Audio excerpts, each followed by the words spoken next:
Hello everybody. How are we doing tonight? Hello Sage, hello Weeb. School's over for you now? Oh heck yeah.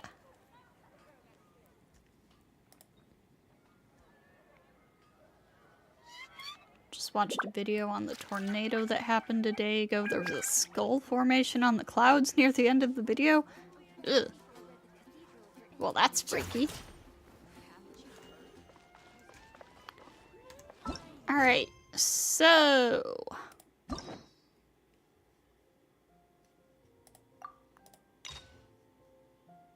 it is finally time. Dude, I almost had to delay this stream again today. And I'm very glad that I didn't, because oh my god, I have been wanting to do this. Hit Greenfield, which is an... oh my god. Well, I'm glad you're okay.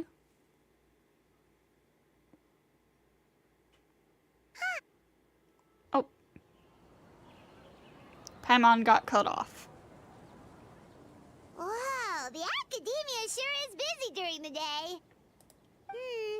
But where should we go looking for people that we know? Traveler, Paimon. Hey, Cyno. It's been so long since we last saw you! You look like you've been keeping well. As do you. You don't seem weary at all from your travels. If anything, you seem stronger. Let me turn the game up a bit. So, what brings you back here? Oh, nothing in particular. Paimon just saw a really big mushroom out on the road the other day and suddenly missed all our friends in Smeru. Funnily enough, we were reminiscing about you recently too. It was at a group dinner. I look forward to hearing about your travels. Something tells me we must have a lot to catch up on. Really? You were thinking of us too? What a coincidence! Aww. Indeed. Or as I call it, the biryani factor.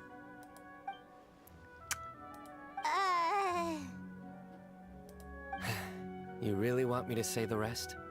Oh god. Okay. It's always rice to meet stew again. Oh, darn, he said it.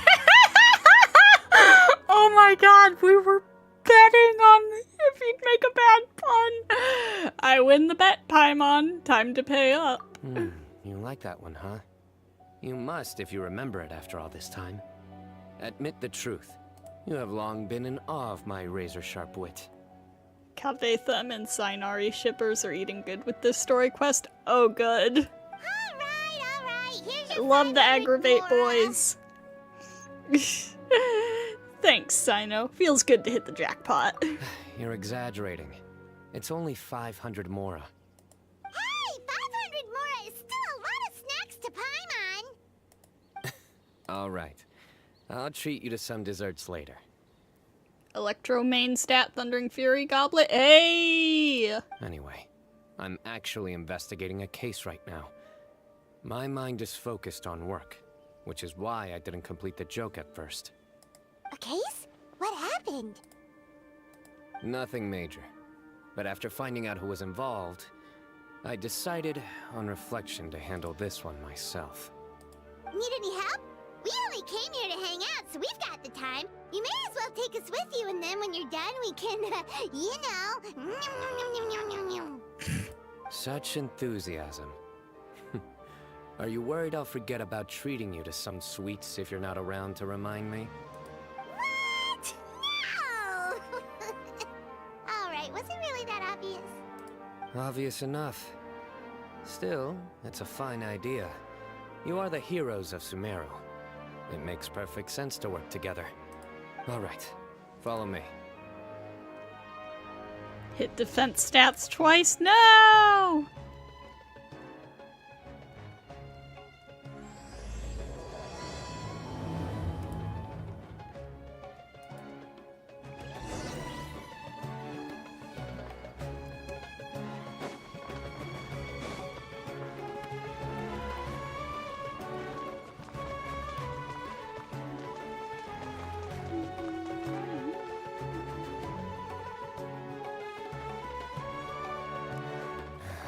Do you see him?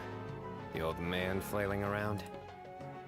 Man, it's been a while since we've done anything big in Sumeru. Like, on any of my accounts, I think. Flat defense again? Rip.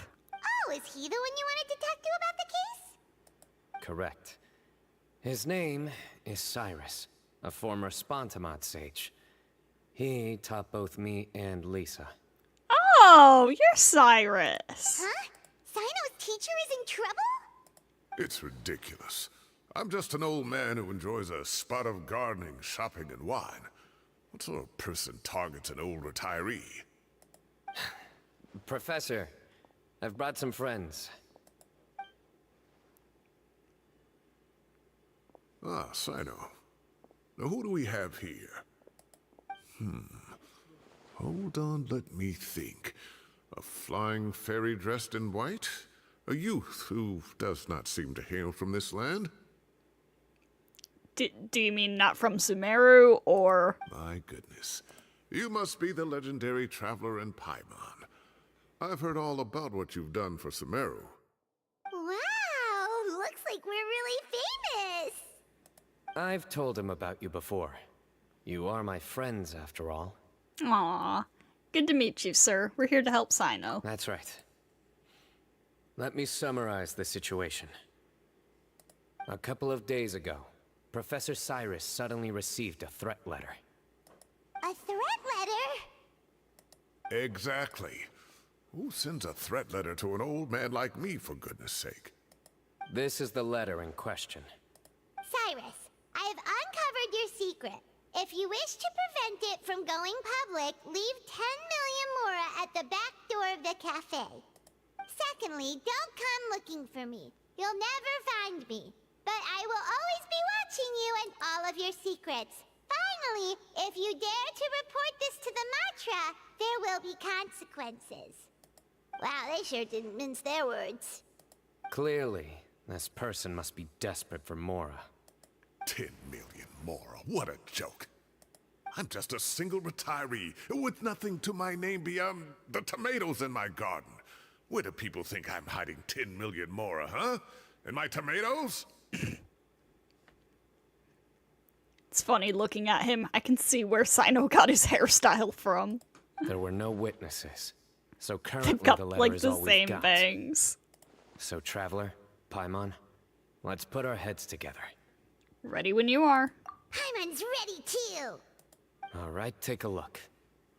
Do you see anything suspicious? The symbol on the back of the paper? The stains all around the edges? From Cyno's description, it sounds like the threat letter didn't come in an envelope. It was simply written on a crude piece of paper and left for Cyrus to find. The paper? Very good. The paper has a rather rough texture. It's not the typical kind you see in most books. Another thing is, some of these strokes look kind of blurry. Could there be an issue with the ink? Possibly. And I bet the paper has something to do with it. Most of the paper around here is much smoother than this, and the ink is absorbed quickly so it doesn't run. This paper, meanwhile, it's very coarse-grained. Almost as if it's made from some sort of plant matter. So it's like a papyrus scroll? It's certainly not the same paper as we use in the academia, but the ink is nothing special. Just regular black ink that gets a blue tinge when applied to paper. So do we think the culprit has a connection with the academia or not?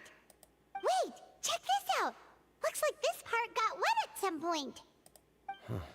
Agreed. The staining suggests it was a colored liquid, not plain water. It also looks like it was wiped off with a damp cloth. A colored liquid, so... tea? Wine? Looks like we're thinking along similar lines. Let's go talk to Arov. There are some things I'll need him to take care of.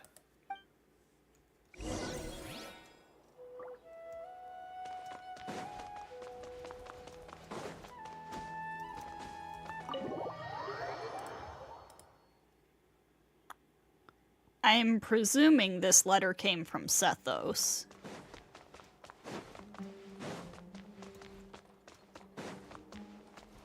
Behold! Arov. Ah, there he is. Mahamatra Cyno. Sir Cyrus. Ah, and the Traveler and Paimon. It's been a while. Cyno briefs Arov on the case. As such, I'm inclined to believe that the culprit in this case is a student at the academia. Somebody young and strapped for cash. Oh, one last thing. I'd start your investigation by taking a look at the cafes in the city. Oh, of course! You think the culprit spilled their coffee on the ladder, huh? They do look like coffee stains to me. Also, if I'm not mistaken, the letter is written on a type of scented paper that has aromatics added during the manufacturing process. The kind often provided as writing material for customers in cafes and taverns. Ah, of course. Yes, like they sell in the gift shops. I remember now. Zaha Hadid bought some a while back. She said she was going to use it as wrapping paper for a vase. Understood.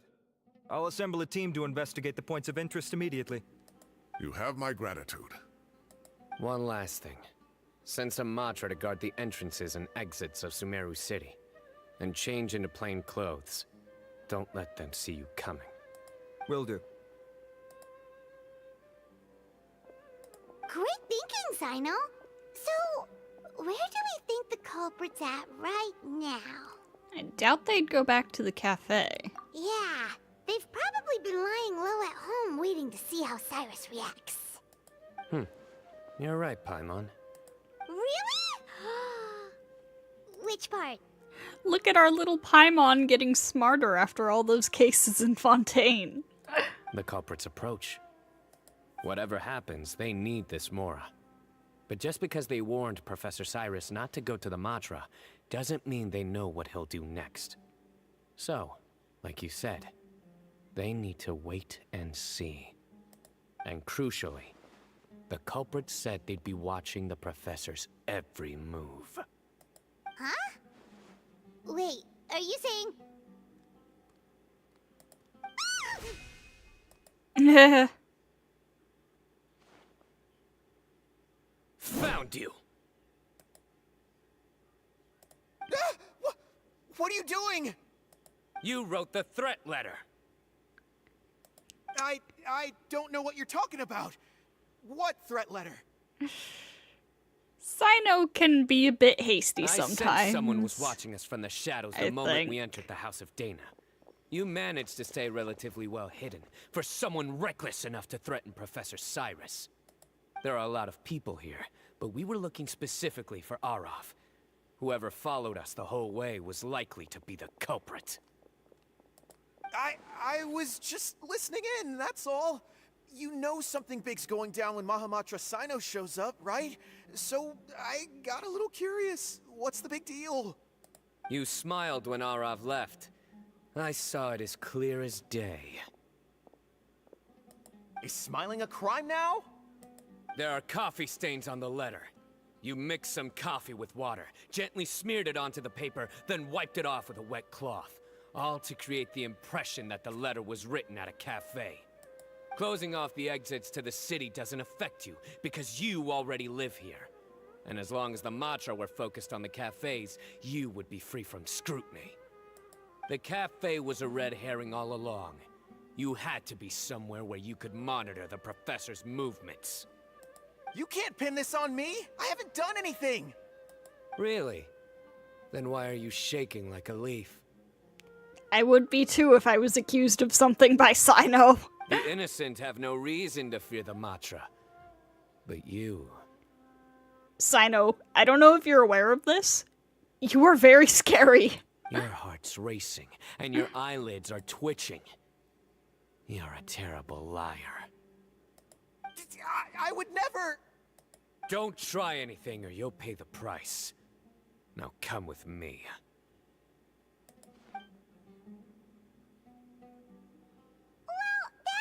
Over quickly. Cyno already caught the guy. I really don't think that's the guy. Cyno, my dude.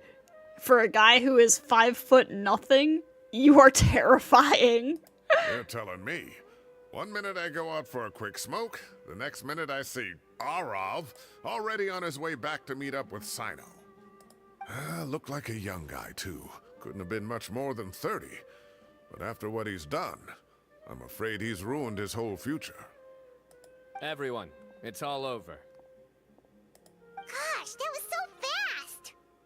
The culprit's name is Uraka, a 16-year-old student in the Rataoist Darshan. Huh? 16? Cyrus thought he looked 30-something. We checked his records. He's 16, a third-year student. But he looks so old. Yeah, seriously. Foolish child. He's too young for the criminal life. What the devil drove him down this path? We questioned the culprit regarding his motives. He's the kind of short king you don't mess with. Real. Oh, just spit it out. Nothing can surprise me at this point. Very well. It's our understanding that Araka is a mediocre student who has been underperforming in his classes. He started taking extra tutoring to improve his grades, but developed a gambling habit around the same time and lost a lot of mora. Down on his luck, he went to the tavern for a drink and overheard some people chatting about Sir Cyrus's comfortable retirement. They mentioned that he's always arguing about his tomato plants with some old woman on the street. Some old woman on the street? Goodness gracious. Has that rascal attended a single one of his classes? That old woman is Kasharwar's very own professor, Zaha Hadi. How can he not know who Zaha Hadi is? Is this going somewhere? Oh, right, yes. So another thing. We don't just argue about tomato plants. And what are they trying to insinuate by comfortable retirement? A man grows a few vegetables and suddenly he's living a life of luxury? Maybe it's more the fact that you have the time to grow vegetables in the first place. Araka mentioned he'd heard a rumor, alleging that Sir Cyrus illegally obtained a large sum of money from the desert before retiring, and kept it for himself instead of reporting it to the academia. Araka believes this money to be the reason why Sir Cyrus hasn't kept up with any academic research or other projects since his retirement. And given your advanced age, he thought you'd be an easy target to blackmail. Oh, Araka. I'm at a loss for words. I'm so angry I don't know where to start. People make up rumors all the time. I am quite confident that Professor Cyrus has never embezzled a Mora in his life. Arav, you'll have to find some excuse to interrogate Araka again later. I need you to deliver a few firm fistfuls to him on my behalf. I completely understand how you feel, Sir Cyrus, but I'm afraid that course of action goes against the Matra's principles. Professor, there's no need to be childish about this. Oh, come on. I was clearly joking. Okay. Where does this go from here? The Academia will determine the appropriate disciplinary action against the student.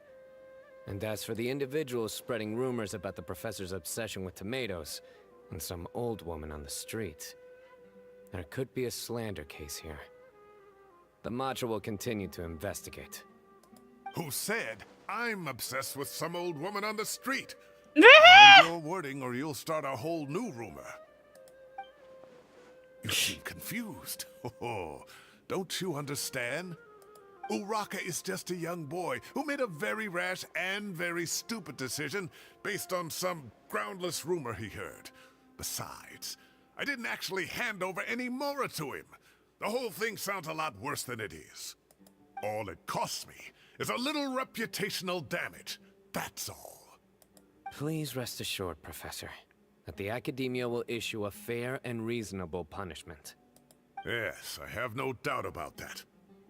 But as a former educator, I'd still like to have a serious conversation with the boy's parents. The family lives in the city, yes? Correct. We looked into the family. Both parents are merchants and they're often away on business. They've never taken much of an active role in their children's lives. Oh, what a mess. You don't have to seal the evidence away yet, do you? I'd like to have that letter back for the time being, if possible. I need something concrete for when I talk to the family tonight. We have to show them how serious this situation is. The relevant authorities have already reviewed the evidence and are now discussing Araka's punishment. You can hold on to the letter for now.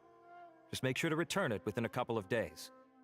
Oh, so you'll be able to close the case in 2 days? Give or take. Cases like this are quick to resolve. Very good. Well, thank you for all your help. Perhaps we can all go for a meal together. Oh, my treat, of course. My apologies, Sir Cyrus, but I have a prior commitment. Enjoy the meal, everyone. Ah, I see. Well, that's a pity. But Cyno, you have to come. You found the culprit at record speed, and I owe you for that. Ah, and isn't Tighnari in town at the moment? Bring him along, too. Wait, you mean Tighnari's in the city? He is. Tighnari's master, Sir Nephis, called him and Kale to the Academia to help out on a project. They should be at Nephis's office at this hour. Though I must say, I'm surprised you're extending an invitation to Tighnari. Did you do something to offend Sir Nephis? Don't be outrageous. Nephis offends me all the time. It's never the other way around. Anyway, hurry up and fetch Tighnari. I'll head over to the tavern with the Traveler and Paimon. See you there. Go on now. Don't keep us waiting.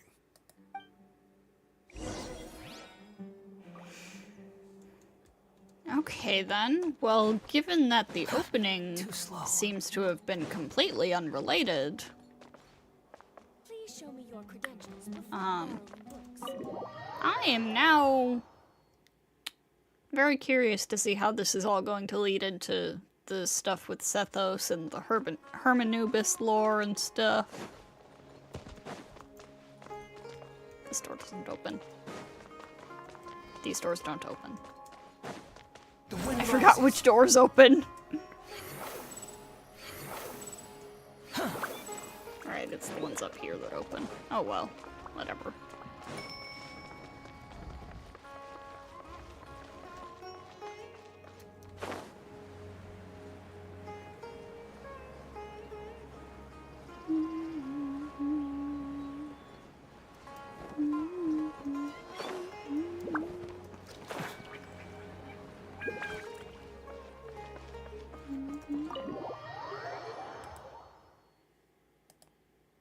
He's lying. It's the other way around.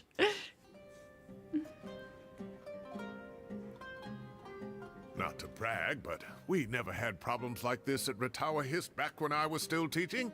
And if you don't want to take my word for it, you can ask them. They were students at the time. They'll tell you what it was like, won't they? I was out in the forest at least 4 days a week back then, thanks to a colossal workload from Master. It wrought havoc on my poor tail, so I didn't exactly keep up to date with what was going on at the Academia. Most of what I know, I heard from Cyno after the fact. Professor's become a lot more laid back in his retirement. He used to be far stricter, and was especially known for being extremely principled. Wow. It's hard enough to stay true to your principles as a normal person. I can't imagine doing that as a sage. It's a pity Kale wasn't around at the time. I would have happily taken her on as a student. And then we'd Aw. have one more person who has to address Lisa as upper-class woman. Really? Can't you just call her Lisa? She seems to prefer it when people treat her like an older sister. Oh, believe me, back when she was a student, nothing made her happier than the younger students acknowledging her seniority. Can't wait for me to see what Nephis looks like. I have already seen him. I forgot what he looks like, but I remember thinking it looked a little bit silly.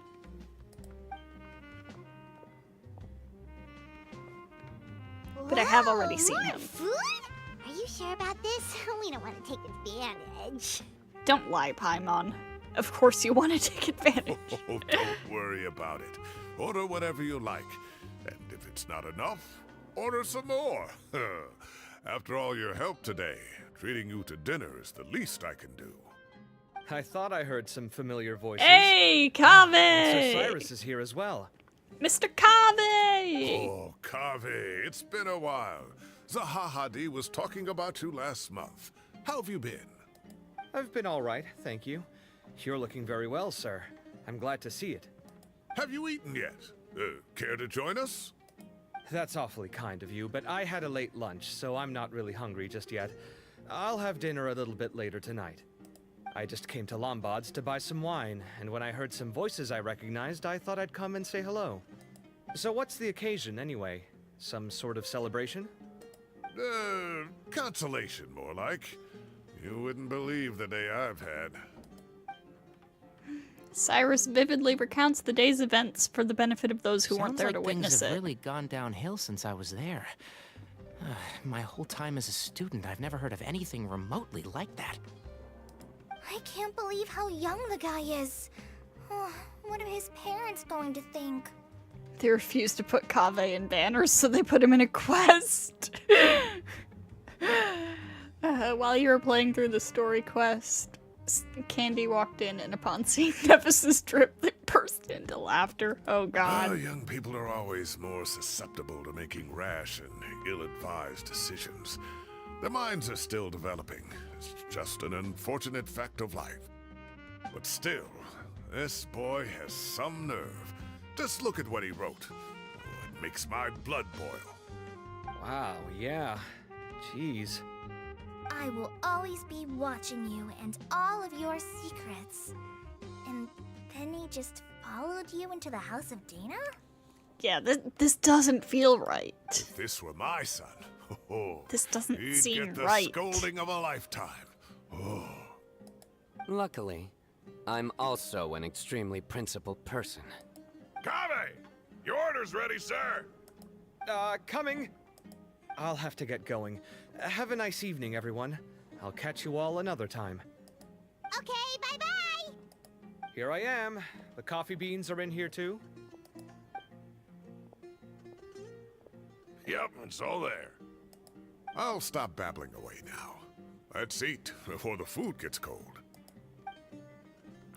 You were all busy chatting, you almost forgot about the food. Luckily, it's still hot, and you enjoy a delicious celebratory meal after a crazy day. Really hope he's on the Chlorand banner. Him and Shinobu? Yeah.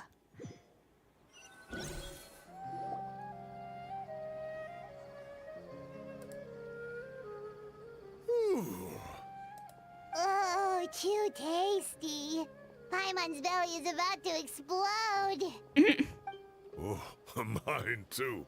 I'll have to walk home to burn some of it off. Thanks for dinner, Sir Cyrus. Master Tainari and I will bring you some homemade herbal tea next time. It'll do wonders for your sleep. Well, I look forward to that. In fact, could I trouble you to bring a little extra for the other old folks on my street? I'll be the envy of the neighborhood. No problem at all. I'll pack some up and bring it over. Thank you for treating us. I'll see you all later. I better head home now and tend to the crops. Good night, Professor. Don't let those tomatoes keep you up too late. Hey, my tomatoes are serious business. I am not about to be beaten by Zaha Hadid. Anyway, I'll be leaving now. Don't stay up too late now, children. I bid you all a good night. Take care. Have a safe trip home. All right. Now, we finally have some us time. What do you mean, us time?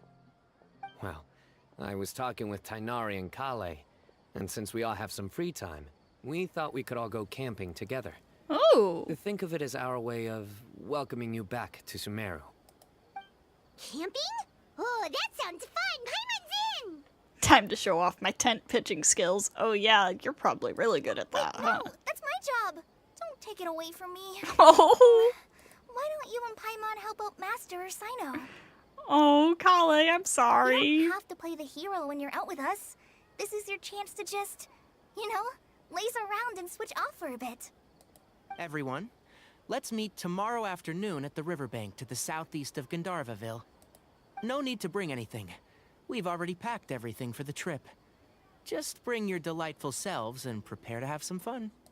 You got it. We'll be there. Great. Then we'll see you tomorrow.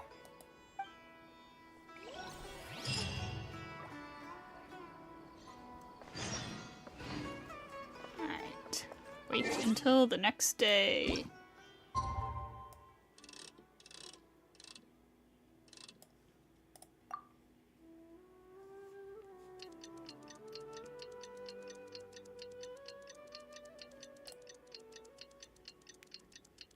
This feels like it's gonna be a long quest. Time to set off. Let's head to the southeast of Gandharvaville and meet up with the others.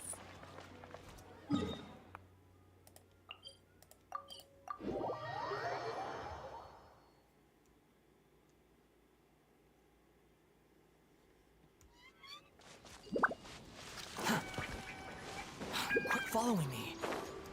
Ooh, nice little campsite they've got set up here.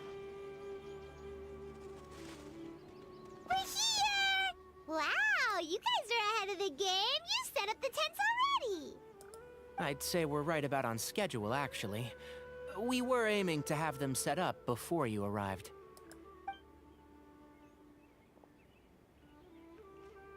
Traveler, Paimon, let's go fishing together. Whatever we catch, we can grill for dinner tonight. You got it. Dinner's on us tonight.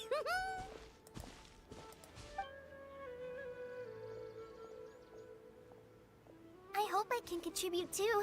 The other forest watchers gave me some fishing tips a little while ago. I'm really looking forward to giving them a try. Aww.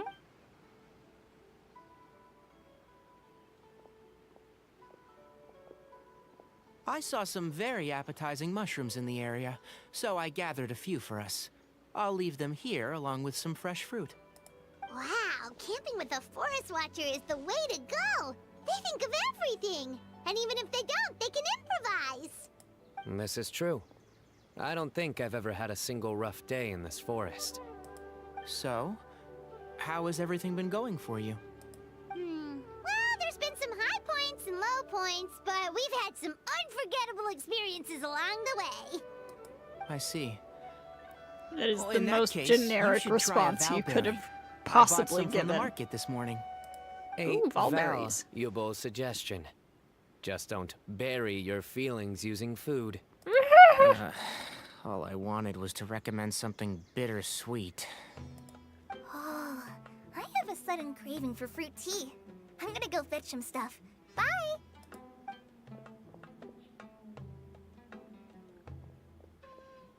she sure made a run for it. She made a run for it. Unbelievable. She made a run for it. So Kale chose the path of tactical retreat. Could it be she foresaw what shall soon come to pass? My dear friend, you know what I am about to say. It's genius invocation time. Excellent. A kindred spirit. A great warrior can sense when a duel is nigh. But it looks like we'll get told off if we start playing now. Oh, come Let's enjoy the on. nature Come for on, a while Nari.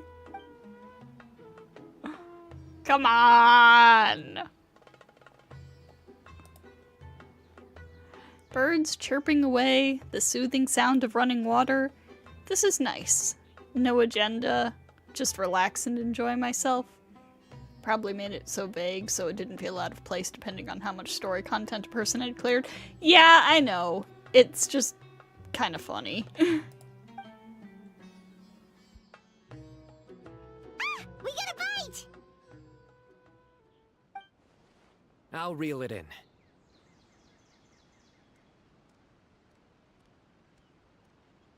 Firewood, spices, snacks, and drinks. Everything's ready. Once Kale gets back, we can light up the fire and start grilling.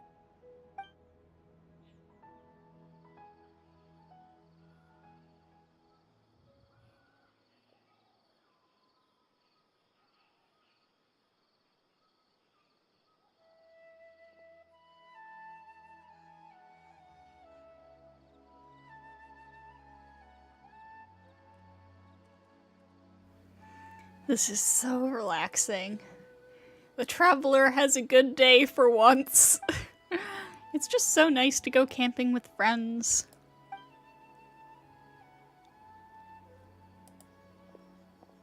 There are 3 tents. Which one do you two want to take? How about the one on the left? Whatever Paimon says. Well, Paimon just thinks the ambiance here is a little better. True. But it's also the closest to the water. If there are any sleepwalking fungi around tonight, they might stumble into your tent. Well, that's no good. Take my weapon. You can use it to bar the entrance. Anyone would think you were sealing the gates to King Deshret's mausoleum. Excellent. Then this tent will be an impenetrable fortress. I'm back! How's your appetites? Ready for the barbecue? Always. Kale, you were out all day.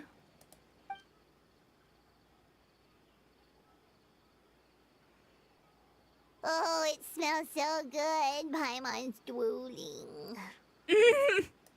Someone sure is desperate to eat. I think it's time to add the seasoning. How do you like your skewers? Well done? Medium? Rare? Wait, what? Isn't that just for steaks? Hey, if it works for steak, maybe it works for other things too. I Medium don't know well about for me. that. Okay, these I don't are know. about ready now then. It'll be a few more minutes for anyone who wants theirs well done. Well, I'm gonna dig in. Everyone wolfs down the delicious food. Oh, that was so delicious. If Paimon's stomach had space, she'd eat 3 more skewers. I ate a lot too. Here comes the food coma. If you're tired, then go rest. You must be getting sleepy too, Paimon. Why don't you guys head to your tents? Cyno and I will clean up. Tonight I show you mercy. Our sacred duel will take place another day. Good night. Hey, Kale and Paimon may be sleepy, but I am down to duel. Paimon's struggling to keep her eyes open.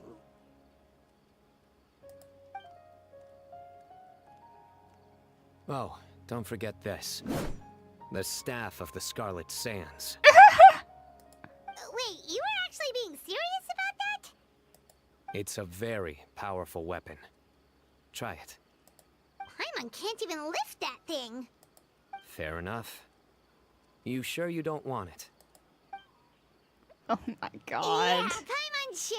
We'll be fine. And even if we do get an uninvited guest in the night, Paimon will be here to take care of the traveler.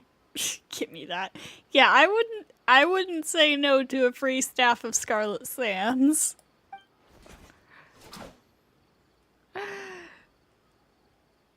Let's not forget I have my own trusty sword. A divine artifact, slayer of countless vile monsters. That reminds me of a parting king of invocations. I'll tell you about it tomorrow. But right now, it's time to rest. Sleep well and sweet dreams.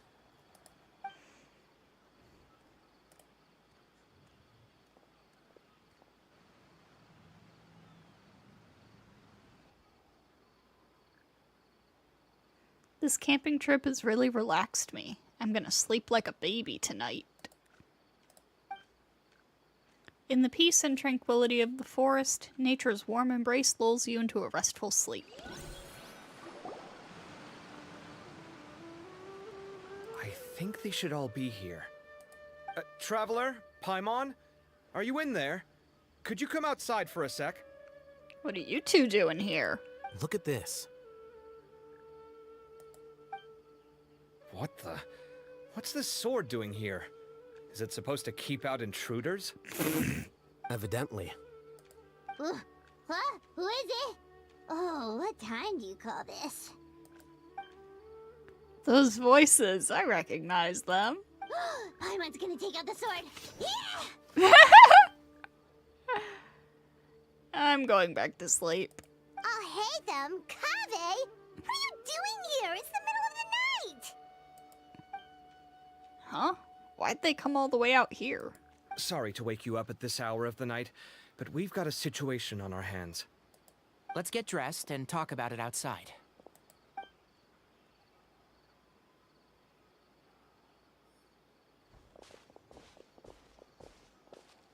Something has come up. And since it pertains to Cyrus and Cyno, I deemed it essential to inform you all. Oh? Whoa, back up. Let's start from the beginning.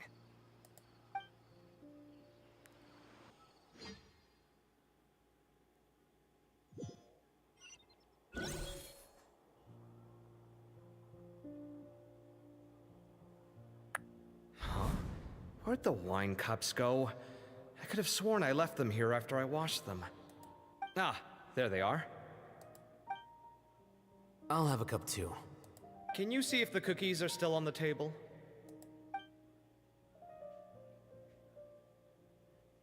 They are. And so are the fruits.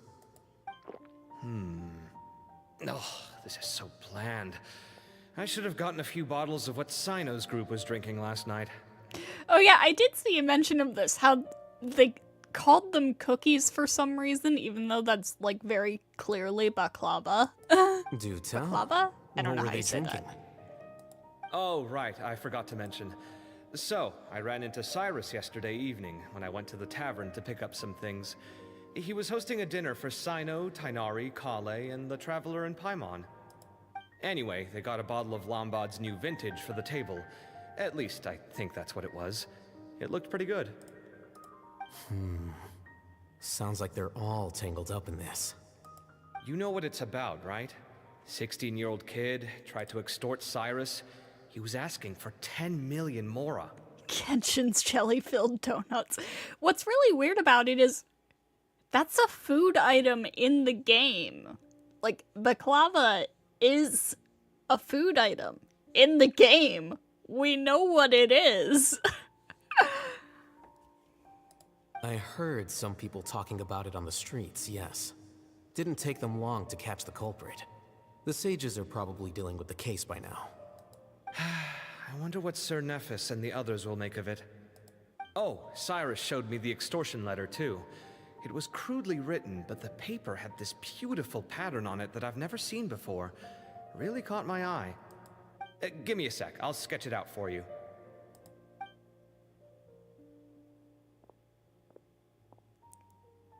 It is nice to see these two having a conversation without arguing.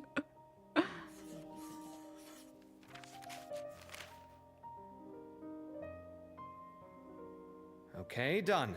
Take a look. You see what I mean? I don't think I've ever seen writing paper like this around before. God knows where the culprit got it from. Interesting. These are all motifs associated with the tribes of the desert. What? Really? Take this, for instance. Looks like an outline of a spire, similar to the kind found on some ancient palaces. And the crisscrossing and mirroring here. I recognize that too. They finally are becoming a functional pair of roommates. It bears a striking resemblance to an ancient emblem, one that hasn't been used in a very long time. Whose emblem is it?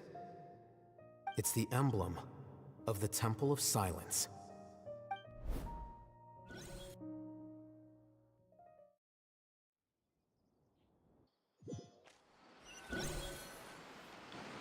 The Temple After of discussing Silence. it with each other, we both agreed that something didn't feel right. So we went looking for you. This was a long way to come from the city. Alhaitham figured you were probably with Tainari, so Gandharvaville was our first stop. But the Forest Watchers told us that you'd gone camping. Then, just as we were heading off to the campsite, we ran into Cyno. He said he was on a supply run. We exchanged a few words, and then he ran off. Hold on. So what's the deal with that emblem you were talking about? The Temple of Silence, you said? What is that? Should we be worried? Is everything okay? Give me a second. Let me get Kale.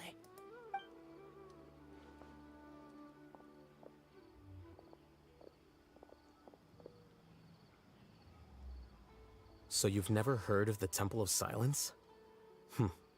Well, to put it simply, it's an organization that has existed in Sumeru for over 1,000 years. These days, you can find a Temple of Silence office in the academia.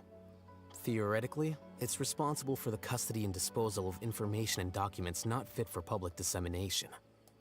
At least, that's what they tell the outside world. In truth, it's essentially a vestigial institution nowadays. There's an office with their name on it, but it's functionally obsolete. Historically speaking, the original Temple of Silence is said to have been established by HERMANUBIS, one of the 7 pillars of King Deshret and the greatest Here we of all go! sages. Most of the organization's members hailed from the desert. Lore time! By contrast, none of the Academia Temple's current members are from the desert region, nor do they use any symbols connected with the desert folk. So the Temple of Silence at the Academia is just a fake? Wow. It's possible. The real question is, why? My guess is they're covering something up. So, how do you know all this? Sounds like some pretty top secret stuff. Did you forget? He did a stint as acting Grand Sage, and kept the pay raise even after he resigned. Oh, wow. Oh, yeah! Paimon did totally forget about that. So you took the chance to read all the top secret documents while you were acting Grand Sage, huh? If you're asking me whether I familiarized myself with the documentation in my office, I would respond that that's a perfectly normal part of any job. So much about this doesn't make sense. Why did the emblem of the Temple of Silence appear on a threat letter from an academia student to Cyrus? See, I knew Student's it only wasn't... 16 and doesn't have any family ties to the desert. So where could he have seen that emblem or gotten the paper? You said you ran into Cyno, yes? Did you tell him what you've just told us? Yep. He ran off as soon as he heard what we said.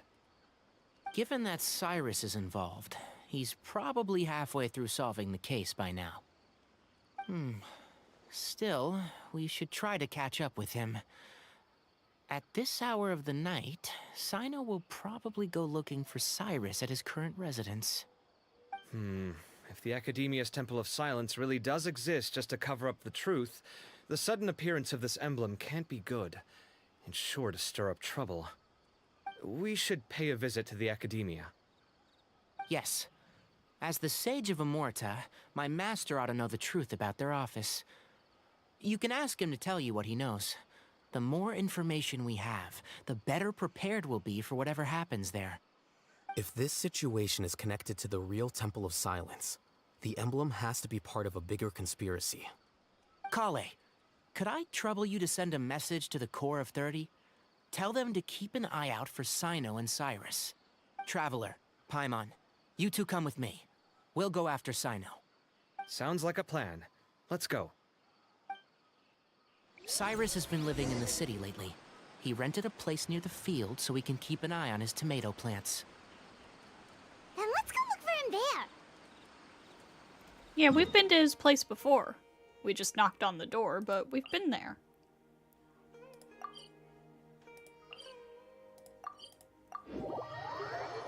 Boot Hill Guides came out this morning, so we can officially talk about his kit and such. I see. Here we are. This is the place. We might be too late. Looks like nobody's home. Oh, Cyno moves fast. If he was here, he's probably long gone by now.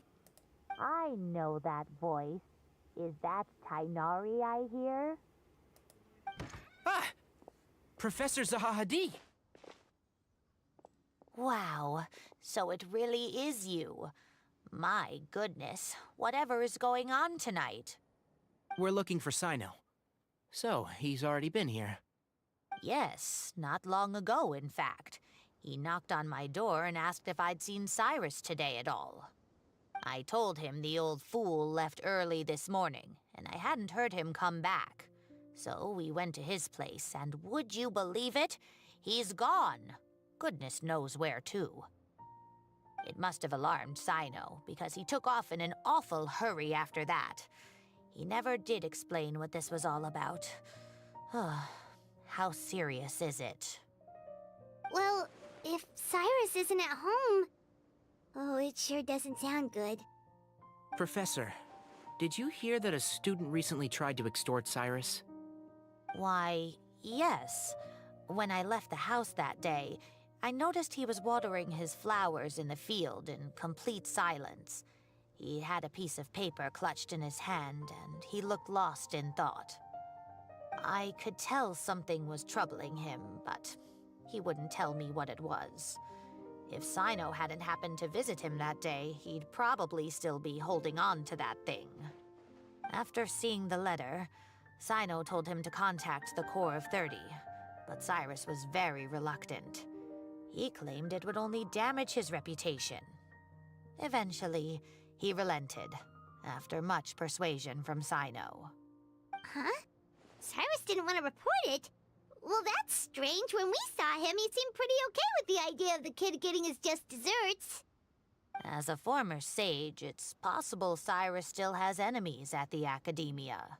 That's why Cyno was so insistent that he report the matter to the authorities. I was there while they were going back and forth over it.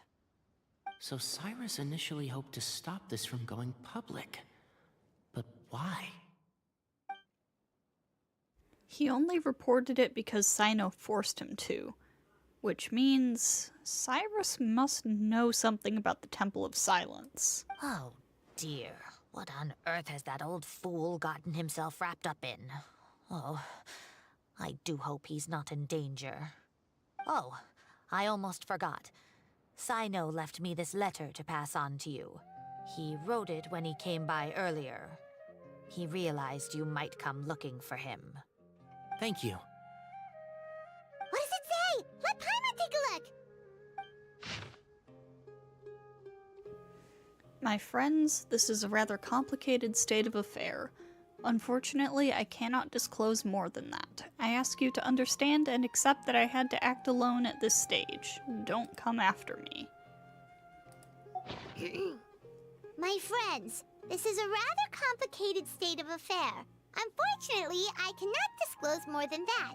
I ask you to understand. Paimon, and I accept just that read I had it. to act alone at this stage. Don't come after me.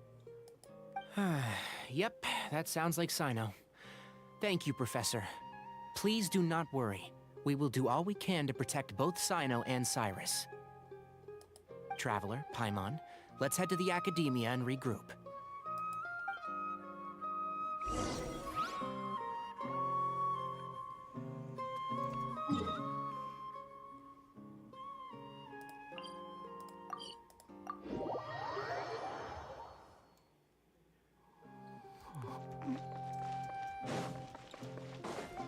Not quite where I meant to go, but sure. I was not thinking.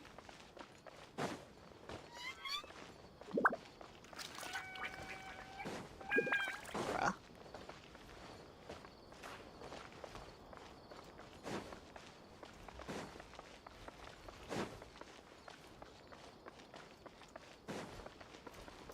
Hello, where the heck is the door?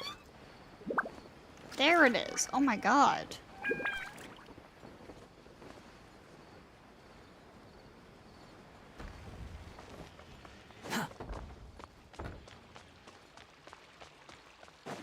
Behold!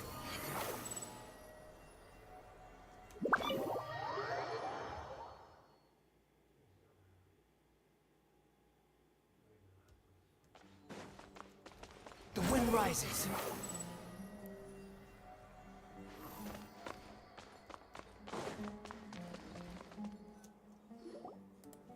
You're here?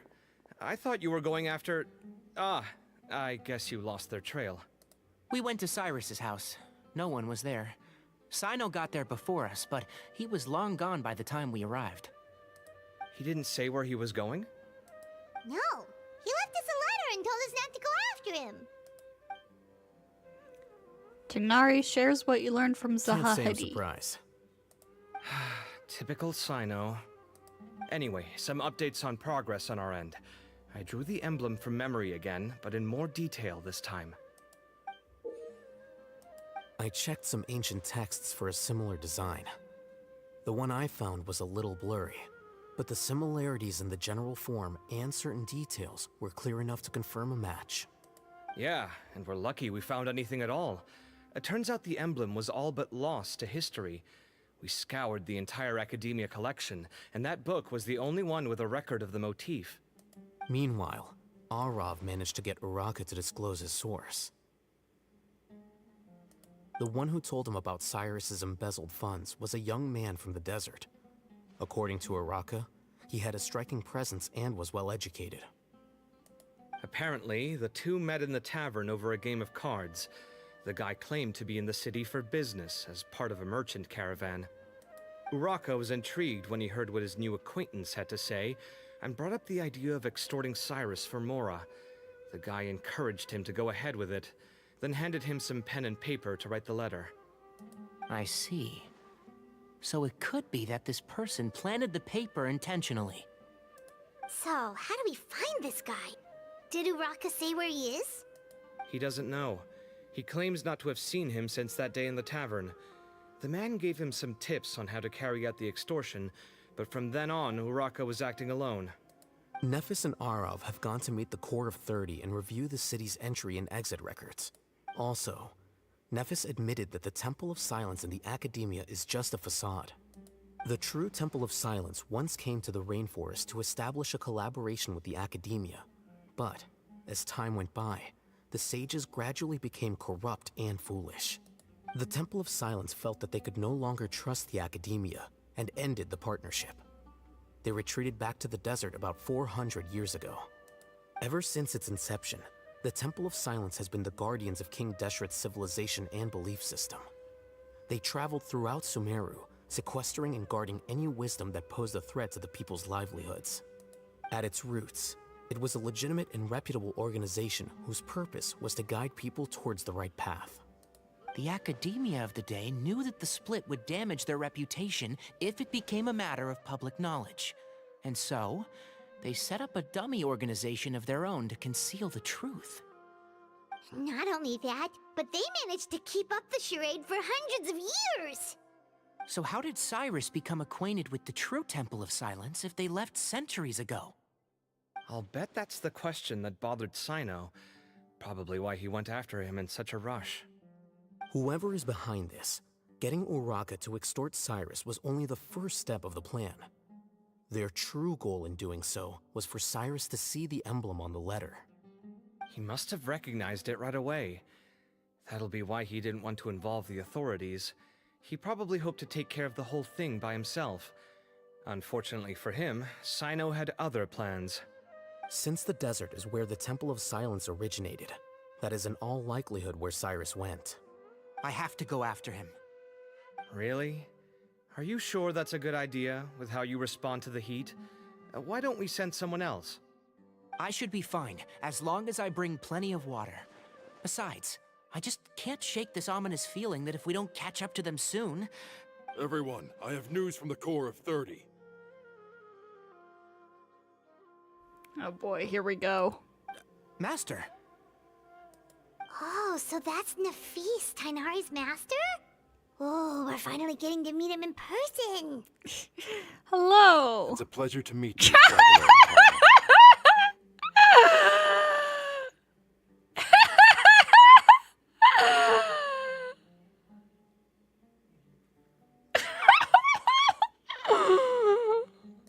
Several independent eyewitnesses have reported seeing Cyrus and Mahamatra Cyno leaving the city at different times. Both were heading in the direction of Caravan Rebat. I was going to suggest that you join forces with the Corps of 30 in this case. However, as I'm sure you've already heard from Alhaitham and Kaveh, the Temple of Silence is involved. The Academia has made a number of decisions throughout history that I am ashamed to talk about. It may well be that no better choice was available to them, but those actions are nonetheless a stain on our legacy. I won't attempt to make you understand the Academia's perspective. Now is the time for action. I understand where you're coming from, Master. But I'm afraid the situation might be more complicated than we thought. I think we need to keep a low profile, or risk making things worse. Good point. If Cyrus is involved with the other side, or worse, if he's fallen into their hands, and... everyone, we have to get Cyrus and Cyno back safely. We cannot afford to lose them. Why do you have the dumbest glasses I have ever seen? Need our help? Whatever you need, we got you covered. Really? Wonderful. You have my most sincere gratitude. Arav and I will continue to follow up on the lead from Uraka. Kaveh, Scribe Alhaitham, I'd like to ask you to cover the duties of the House of Dana. Tainari, you are planning to go into the desert, correct? I am. Kaveh, I'll be okay. You stay behind to help Master and Alhaitham. Well, if you're sure... Okay. But be careful. Thank you all. Arav, let's go. Hello, You'd Wind. better get Welcome, moving. welcome. Don't forget to ask for help when you need it. Will do. Let's go, Tainari. Hopefully we can catch up with Cyno before it's too late. Knowing him, he's probably covered a fair distance already. But we still have a shot. Let's take it.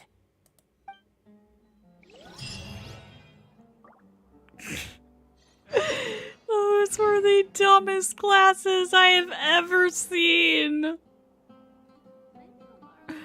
Oh my god. Okay, Caravan Rebat.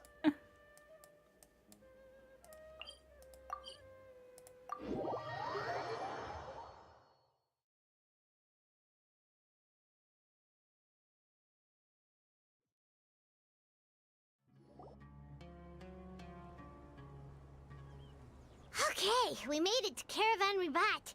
Where should we go next? Maybe we should ask the nearby guards if they've seen anything. Hold on. Look over there. Dion! Candace! You sure you want to brave the desert alone? I mean, it's your choice at the end of the day, but still. It's not my first time. I'll be fine. Cyno. If you're really going to go through with this, then at least take our advice. When you're packing for your trip, budget for 5 days more than you plan to spend out there. Makes sense. Okay, I'll go get ready.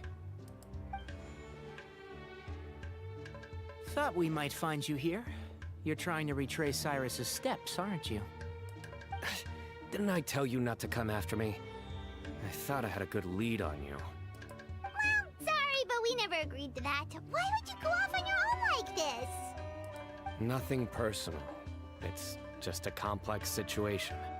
And I'd rather not involve anyone else if I can help it. Takes a special kind of person to get Cyno chasing them all the way out to Caravan Rebat. But why so coy today, huh? You only gave us his age and description.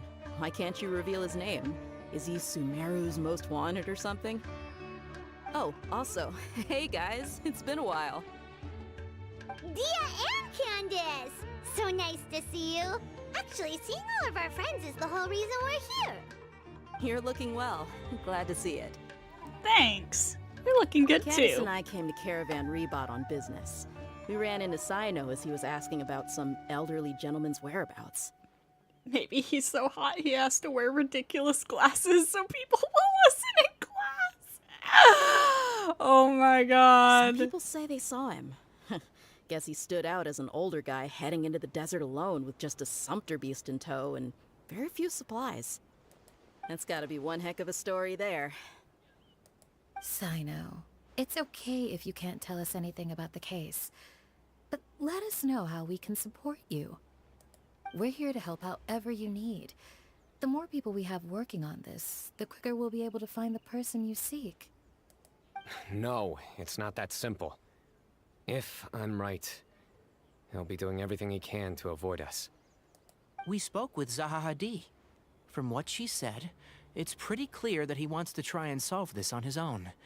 It won't be easy trying to find him in the desert when he's deliberately trying to cover his tracks. Sounds like this is far more complex than we imagined. Still, if he started from Caravan Rebot, the chances are that his route took him past our village. You may as well ask if anyone there has seen him. My thanks to you both. Once this is resolved, I will find a way to repay you. Ah, come on. No need to get all serious. Just buy a round of drinks next time we're all in the city or something. That's a deal. All right, so, you all set? Yes, we'll handle it from here. Thank you again for your help. I don't take it for granted. All right, then we'll leave you to it. Just remember, if you change your mind and need some reinforcements, we'll be here. And don't think you'd be imposing. You can depend on us. Don't worry, we'll keep him out of trouble.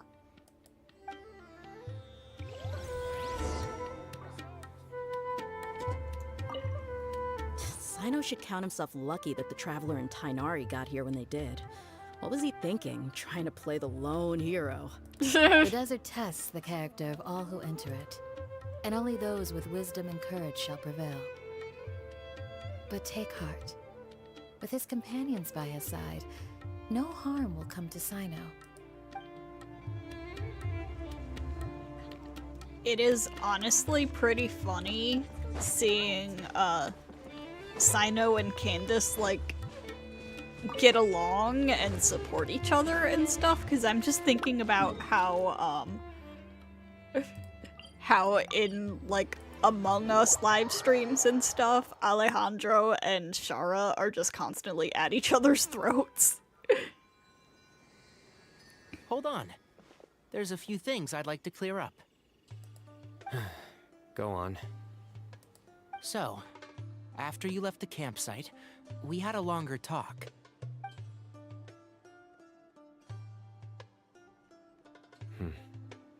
Clearly, we've only scratched the surface of the Temple of Silence question. It doesn't surprise me at all that the one in the academia is a fake. Do you have any connection with the Temple of Silence?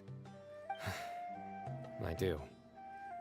I trust you're all aware of the spirit that gives me my power. HERMANUBIS, the original founder of the Temple of Silence.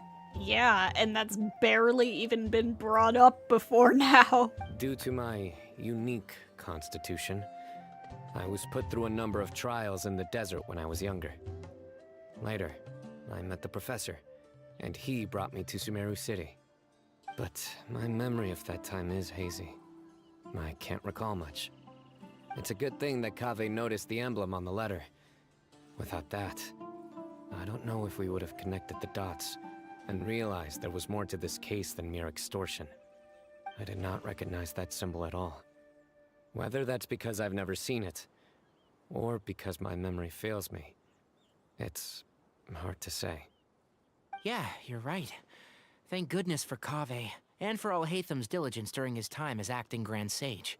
But Cyrus must have recognized it right away, right? Otherwise, he wouldn't have had any qualms about you reporting it. Oh, maybe his connection to the Temple of Silence goes even deeper than yours. I suspect so too. Professor has never once mentioned the Temple of Silence in conversation. And whenever the conversation turns to HERMANUBIS and the concept of spirit indwelling, he avoids going into any depth. Well, speaking of avoiding things, you do realize, don't you, now that we've caught up with you, you're stuck with us for the rest of the way. I am aware. And I have accepted it. Or rather, I don't see how I could manage to ditch you en route, so I might as well accept that you're coming with me. I'm so glad you're smart, Cyno. That's right. Fact is, we're coming with you whether you like it or not, so the best option now is to try to look out for each other. Ha! You can't get rid of us. Fair enough. Then at least let me buy you a drink once we're back in the city. Works for me. All right, off we go. Let's start by seeing what the guards here can tell us.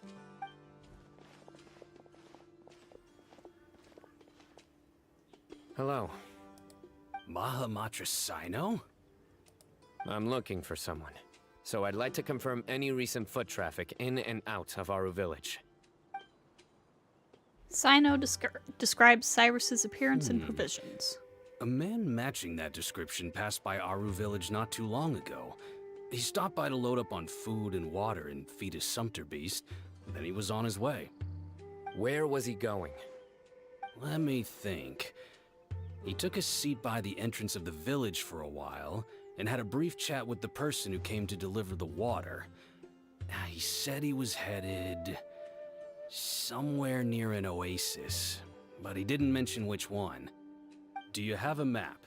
I can mark out the direction he was heading and the best routes to any nearby oases. I have one. Mark away. Great.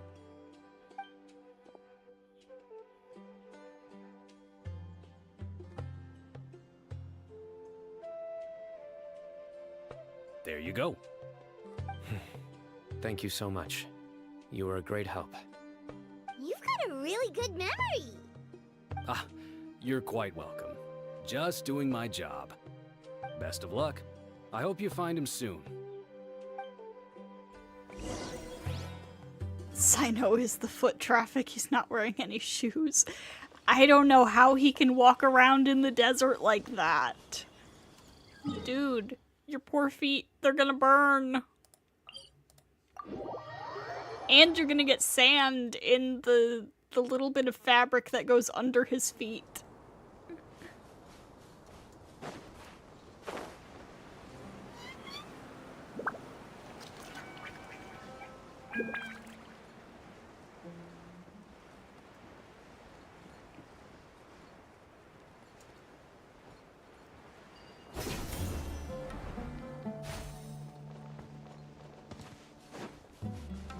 Behold!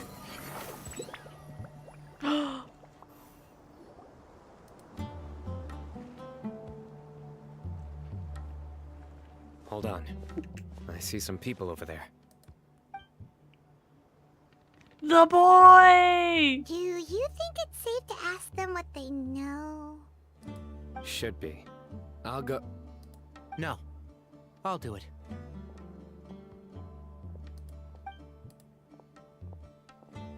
Huh? Why can't Cyno go talk to them? What difference does it make? Given my background, appearance, and the way I dress, I might not be the most welcome visitor here. Just in case, it's probably better to let a more neutral party handle things.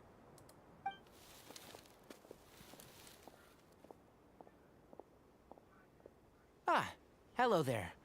I hope I'm not interrupting. My friend and I are looking for an elderly man who's gone missing around these parts. Any chance I could ask you a couple of questions? Oh, a missing person, huh? Sure. What do you want to know? I'm just wondering if you've seen him. Let me give you the details.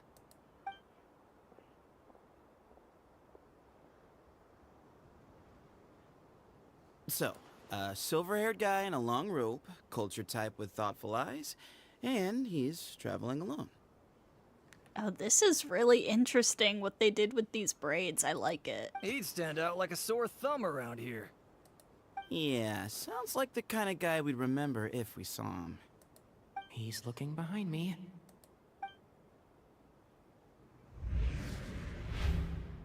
Uh-oh. That guy's looking our way. Your friend over there stands out a lot, too. Hey, aren't you Cyno, the General Mahamatra? Yes, that's me. You don't seem surprised that I recognized you. It wouldn't be the first time. Oh, you're the one looking for the old man who's gone missing, aren't you? Dude, his eyes are so pretty. Also, 1 second. I need to deal with the cat. I'll be right back.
Okay, cat is dealt with. I have a bad feeling about this guy. Someone's on edge. You don't trust me much, do you? No need to hide it. I understand why you're wary of us. Still, you came to us asking for help. Do you want it or not? I thought you were a group of merchants. Seems I was mistaken. Your henchmen don't look like much, but something tells me they put up a better fight than most mercenaries. Hey! Hear that, guys? You're my henchmen now. Suits me, as long as I get paid for it. Just cut to the chase already. I'm running out of patience. All right. Come with me. All of you. Where are you taking us? Don't you want to find your friend? A silver-haired, long-robed, culture type with thoughtful eyes? Sounds like there's a whole other side to Cyrus I didn't know about. So you know where he is? Just follow me. I'll take you to him.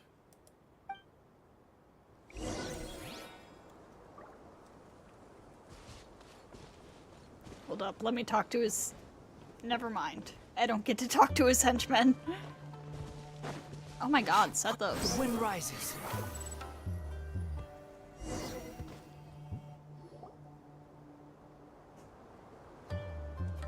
He took off running. In here.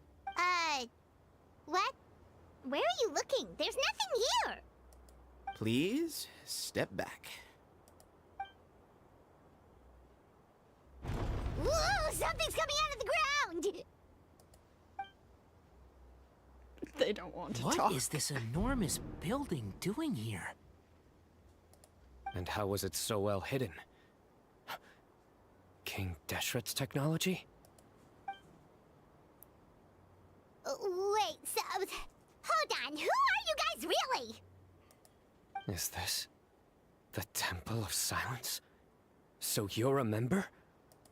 All good questions. There'll be plenty of time to address them later.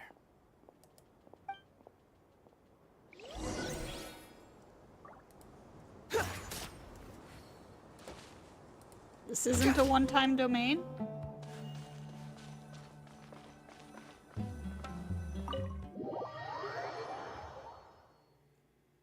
It isn't?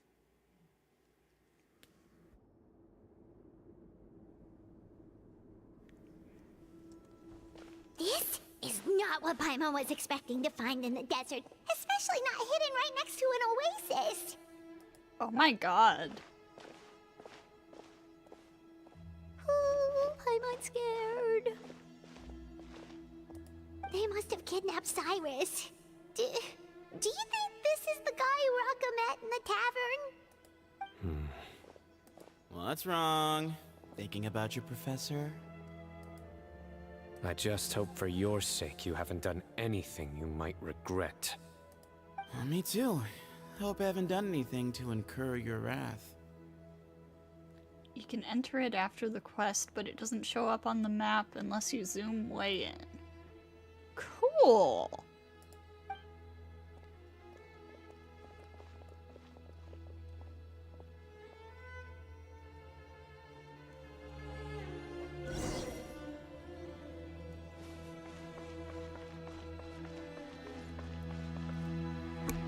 Whoa.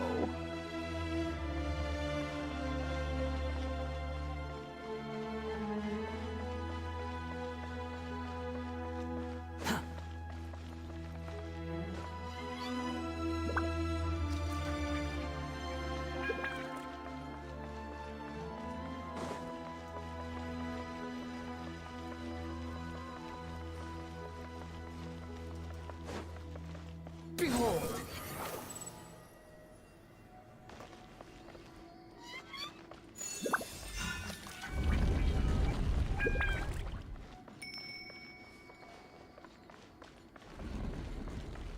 Quit following me.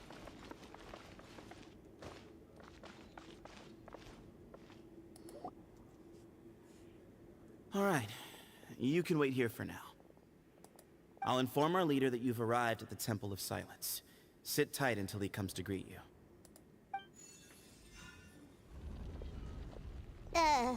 So he's just gonna leave us here unattended? Maybe we're not being kidnapped after all. They can't have been at the oasis by chance.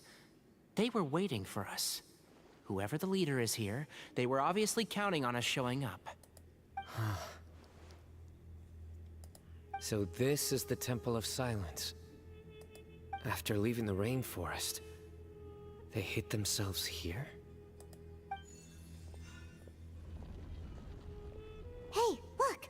That guy's coming back. Don't worry. Someone will come and call for you soon. What's your name? Please, at least tell us what to call you. Sorry, guess I was so delighted to see you, I forgot to introduce myself. My name is Sethos. I'll be here if you need me, but I'm not planning on answering all of your questions. Other than that, you can occupy yourselves however you see fit. So we're free to explore by ourselves? Yep. I mean, I'm not worried about you running off. Cyrus is here. And unless I've misunderstood, you're all quite anxious to see him again. He's right. Well, if we've got some time, we might as well take a look around.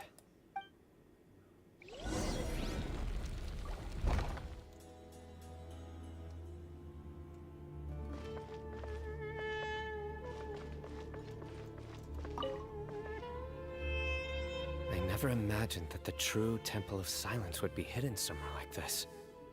We've passed through these parts before, but never noticed anything.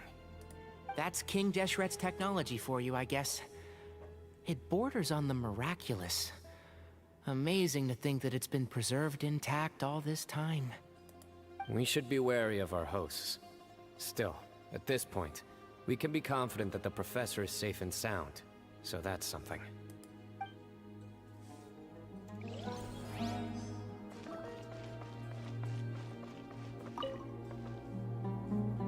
Hey, Sethos! Have you got some time to chat? Sure.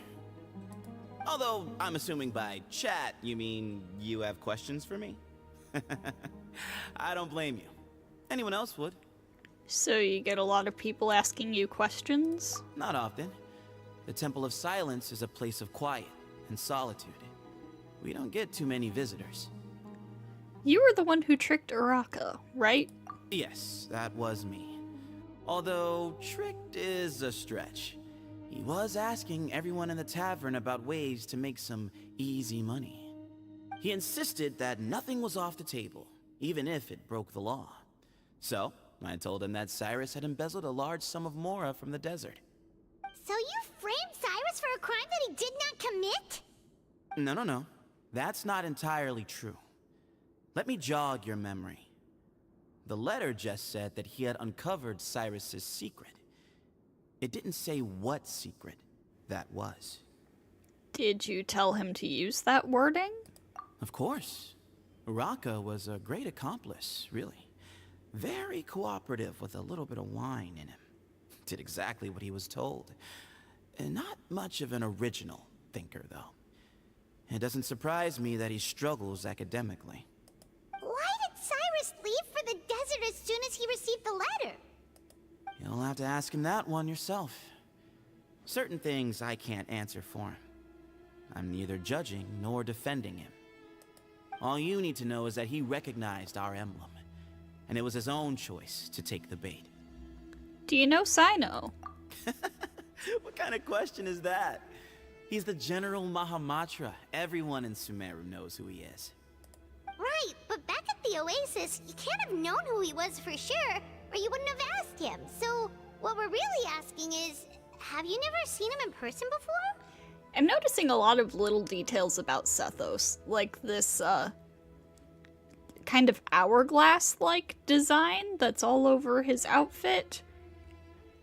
And, he's done this a few times now. He'll, like, repeat a word 3 times. Like, he goes, all right, or no, or blah, no. Like, he's done that often enough that it seems like a quirk of his. Like, the very first line we heard from him was 3 words in a row. I've lived in the desert my whole life. Guess you could say I've never had the pleasure. Ugh, why does Paimon feel like this guy's not being straight with us? Come on, we've only just met.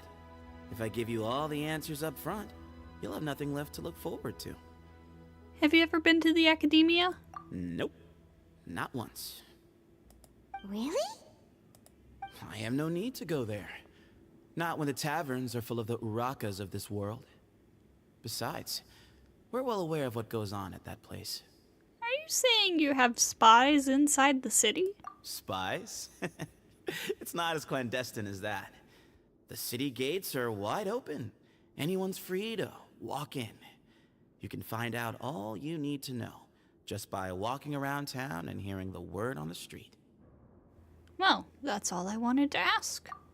Mm-hmm.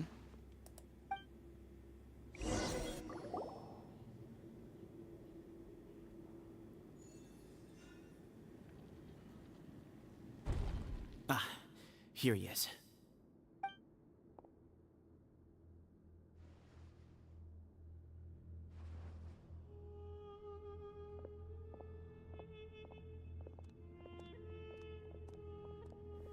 Maybe he just feels like 3 is a nice round number. Maybe so.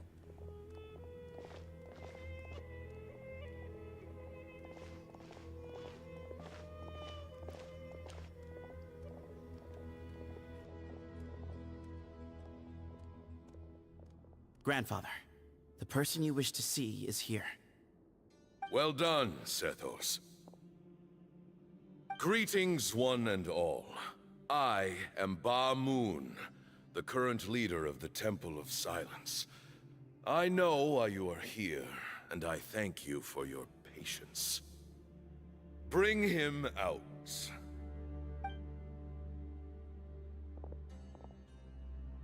Professor! Cyrus, are you okay? Watch what you're doing! Oh, my apologies. We have no intention of causing you distress. But you must understand, Cyrus is of great importance to us. We had to find a way to bring him back to us. Cyrus owes me his life, and to the Temple of Silence, he owes a debt of gratitude. I let him go a long time ago, but now, the time has come to demand payment. I wanted to end my feud with this old bag of bones before you caught up with me. But you got here so quickly. Just leave, Cyno. This is a matter between us two old men. You're all too young to get involved. So that's why you didn't want to report the letter. You'd made up your mind to come here from the beginning. You only left in such a hurry to try and throw us off your trail. Some things in life catch up with you, no matter what you do. You shouldn't have come. That alone brought the others. Cyno didn't make us do anything. We came here for the same reason he did. To rescue you. We'd appreciate you telling us the truth. Otherwise, it seems a little unfair on everyone who had to stay behind. My secrets are secret for good reason. Bringing them to light can only lead to misfortune. You're afraid, aren't you? You can't bring yourself to speak of your past deeds to the students you nurtured as if they were your own children. You recognized our emblem because for many years you lived among us. Indeed, you all but became one of us. You knew as soon as you saw the letter that we, not Uraka, were the ones speaking to you. It threatened you only because you know what you did. Your own guilt convicted you. For you, Cyrus, are a traitor. You once shared your learning with us, and joined us in our mission to revive the might of Hermanubis, to bring new hope, new opportunity. But then, you betrayed us. You bargained for your independence with your past contributions. And then you left, taking with you Hermanubis' might and the wielder of his power. We both know what I said to you that day. That as the leader, I grant you permission to leave, but that one day, the sands of time will catch up with you. And when that day comes, you must pay the price you owe. You really know how to hold a grudge. Hermanubis' might? And the wielder of his power? Does he mean you? Professor, anything to say? The moon is right. I came here once before. He rescued me from the brink of death once, many years ago in the desert. When he learned that I was a scholar, he invited me to come here and revive the might of Hermanubis together. It was a great, daring plan, and one shrouded in secrecy. The Temple of Silence had been bereft of Hermanubis for too long. The strength of its faith and its warriors were waning. Bamoon proposed that we implant bar fragments, shards of Hermanubis, into the bodies of suitable vessels. If the experiment was successful, the spirit of Hermanubis would then dwell within the vessel. Many believers volunteered themselves for the experiment. But we soon discovered that the bodies of grown adults could not withstand Hermanubis' power. In the end, Bamoon offered his own adoptive grandson. One other child was identified as a suitable vessel, and his parents agreed to release him into our custody in exchange for a small fortune. These two children were our only hope for hosting Hermanubis' power. For many years, the Temple of Silence had been in possession of 2 Ba fragments from Hermanubis. As remnants of his raw power, they were exceedingly rare treasures. The test subjects were sent into a room that had been prepared for the ceremony, and instructed to approach the Ba fragments whose power had been amplified. If, after some time, this power did not repel them, this would mean that they were suitable vessels. The original plan was for a 3-stage experiment: resonance, implantation, and recovery and observation. The resonance stage went quite smoothly for both candidates. As the second stage began, I realized a decision had to be made. Should we implant the fragments one at a time? This would allow us to monitor the results after the first round and adjust our plan accordingly. Or alternatively, we could implant each fragment in a different vessel at the same time and compare their effects. Doing it the first way seems safer. But as I was deliberating, both Ba fragments suddenly became active. They glowed with a light we had never seen before. I knew that if they were not implanted right away, they would disintegrate and be gone from the world for good. Our 2 vessels had both displayed great promise by successfully resonating with the fragments. Under the circumstances, the thought of implanting both fragments into the same vessel seemed out of the question. To preserve our faith and our power, we implanted each of them with a single fragment. Ultimately, I ended the experiment and left, taking one of the children with me. In recognition of your past contributions, I chose not to send someone to hunt down and kill you both. Your lives were spared, but I have paid a great price for your betrayal ever since. I have always wanted to see you, Cyno. Losing you and your Ba fragment dealt us a devastating blow. We've been in decline ever since you left. I see. So that's how I gained my power. Look, in essence, I borrowed your Ba fragment for a decade or so. And now you are seeking justice. If you want to take my life, then so be it. I'm an old man now anyway. So how old were the kids when this happened? If it's been a decade or so. But you cannot lift a finger against Cyno. He is the General Mahamatra. Your actions would be seen as a declaration of war against the Academia. I'm sure you don't remember anymore, dear Cyno, but you've met us all before. You were so young then, when we all gathered around and celebrated the revival of our Lord. Has to have been more like 2 decades at least then, right? Because you and he, Sethos, you were our final hope. Hoyo will never tell. You'd like me to return my power? As a follower of Hermanubis, I have allowed this power to remain in the rainforest for far too long. Now, it is time to reclaim it. That power is not yours to reclaim. Cyno was chosen by the gods. You cannot take what they have bestowed. You are wrong. Cyno was chosen, but he was not the only one.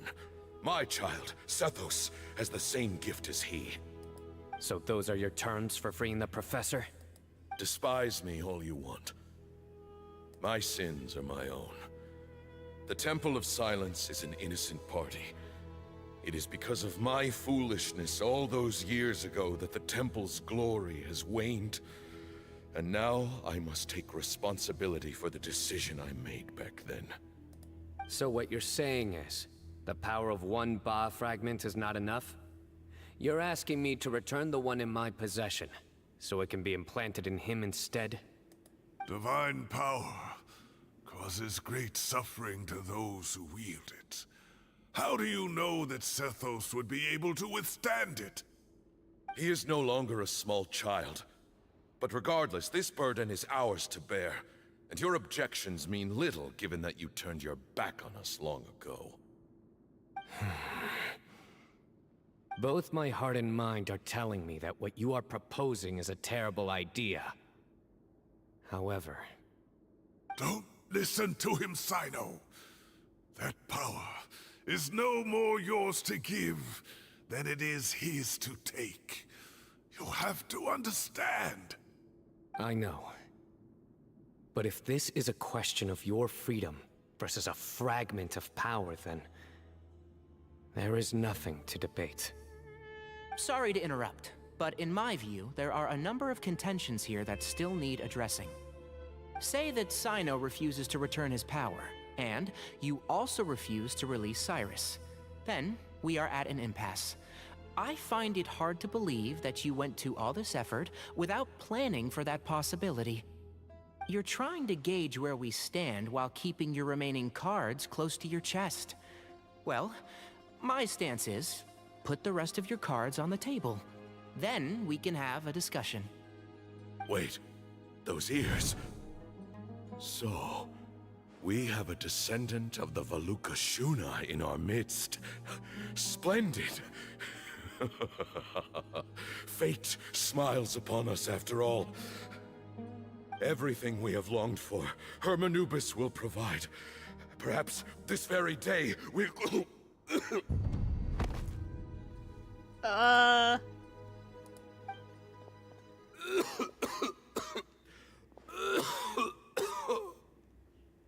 You alright, dude? Why is he coughing so much? He looks like he's in really bad shape. Bamoon's condition is critical. He must have been forcing himself to act strong. His eyesight must be failing him too, otherwise he would have noticed Tignari's ears right away. Bamoon, you... Take our leader back to his room.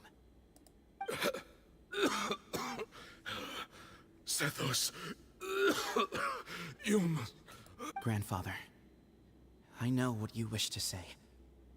Leave this in my hands.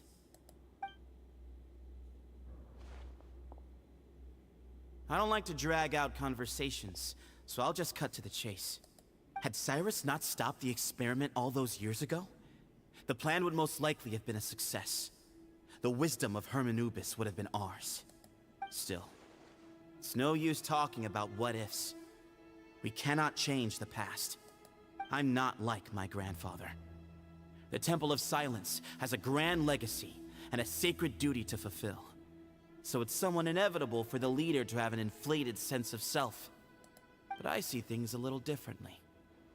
I don't believe the temple has the same stature that it once did. Time has worn away at its prestige and changed things almost beyond recognition. So I'm not going to force your hand. You're all free to leave. Except for Cyrus. My grandfather gave him his chance once. And now I'm giving the rest of you yours. You have courage and wise judgment, kid. Reminds me a lot of Bamoon in his younger years. I truly wish that the temple would take an objective look at the academia of today. He's got a bad case of the dying. The city yourself. I'm sure you've seen that much has changed for the better. And things will only continue to improve. Why not consider cooperating with the academia once more? If you hadn't betrayed my grandfather, I might well be open to persuasion. But it's a bit too late for that now, Cyrus. Tighnari made a good point earlier. He said there has to be more to your plan than this, and I agree. All you and Bamoon are after is the Ba fragment. The professor will accept whatever fate you deem fit for him out of a sense of guilt. I am the one who has a choice to make. And that's how it was always going to be. Ultimately, you want to trade the Ba fragment for the professor, correct? I'm glad to see you're giving it some serious consideration. I won't forsake my professor. Nor do I intend to run from a problem that I must face sooner or later. Give me one night to make my decision. That works. Then I'll be waiting to hear your verdict, Cyno. Oh, my grandfather still has a fair few things he wants to say to Cyrus, so I'll be escorting him back now.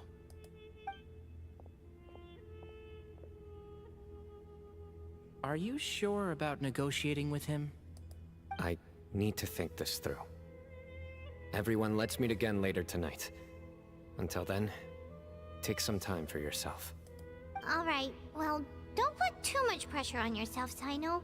If you need any help working things out, just come and find us.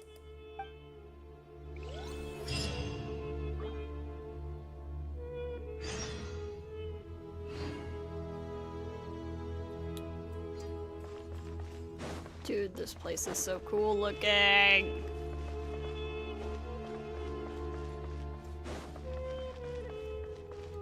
The wind rises.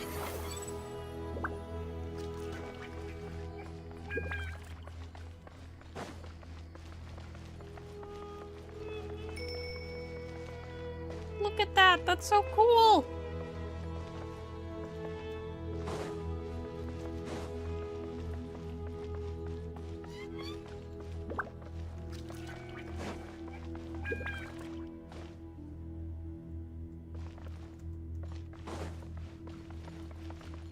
Oh my god, there's stuff up there too.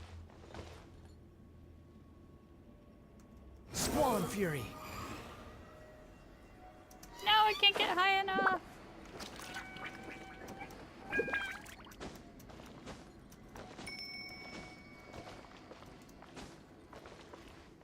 And I'm not allowed to climb on stuff.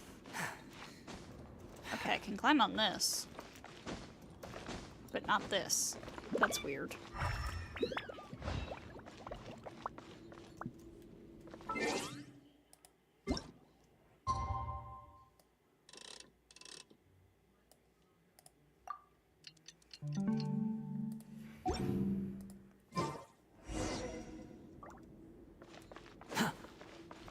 Behold!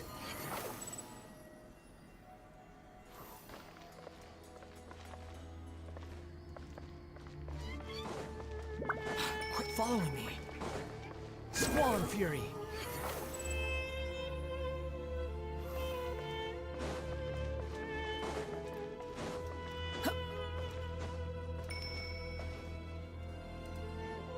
The group gathers again at the agreed time.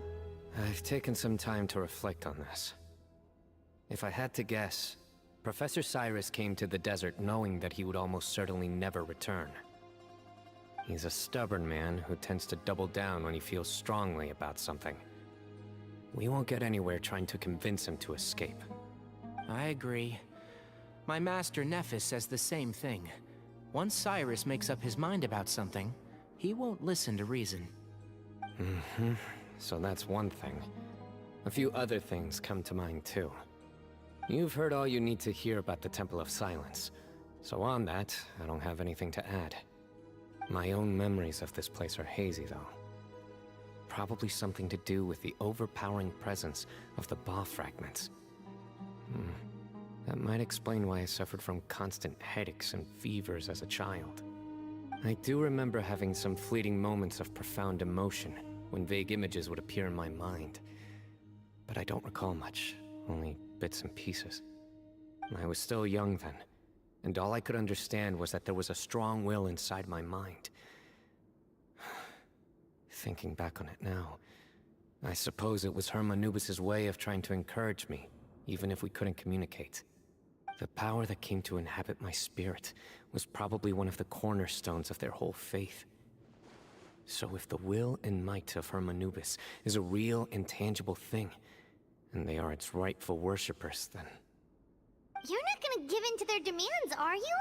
Surely there has to be another way. Don't make any rash decisions, Cyno. No. I have no intention of returning it. I need this power to protect Sumeru. But the temple has the right to make the final decision over its fate, since it belongs to one of the 7 pillars of King Deshret. So I will challenge them head-on, and win the right to wield this power for myself, fair and square. This reminds me of something Alhaitham mentioned to me just before we left. He said that the Temple of Silence was originally founded by the ruling elite of the day. Traditionally, such organizations are bound by a strict and ancient code of nobility. Kaveh has made similar observations about the desert tribes from his work trips there. He says many of them have their own internal rules. They talk about the importance of never dishonoring their tribal bonds, or the rules laid down by their ancestors. I think we could turn that to our advantage. Go back to them with a proposal of our own. Wow, and just like that, we've turned the tables on them. Looks like we have the same idea. Turn it back on them now while we still can, in terms that they cannot refuse. That's how we win this. That sounds good to me. Great. And I know just how to start the conversation. Let's go find Sethos. We'll tell him that I know a thing or two about medicine and would like to take a look at his grandfather's condition. The turns are tabling. Too slow. The wind rises. Quit following me.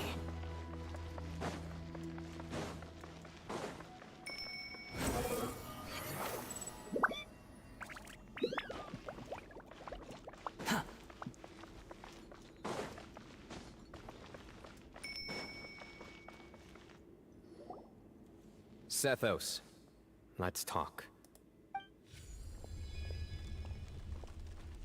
Have you made up your mind? We'll get to that, but first, I have some degree of medical training, so I was wondering if you might let me take a look at your grandfather? I have no objections, although we do have our own doctors here. I doubt you'll be able to tell us anything we don't already know. Only one way to find out. Follow me. Keep your voices down. We don't want to disturb him. Tighnari takes out his medical kit and performs a basic medical examination for Bamoon. Let's talk outside. Bamoon has fallen into a deep coma, and his prognosis is quite grave. I'm sure that your physicians have come to the same conclusion.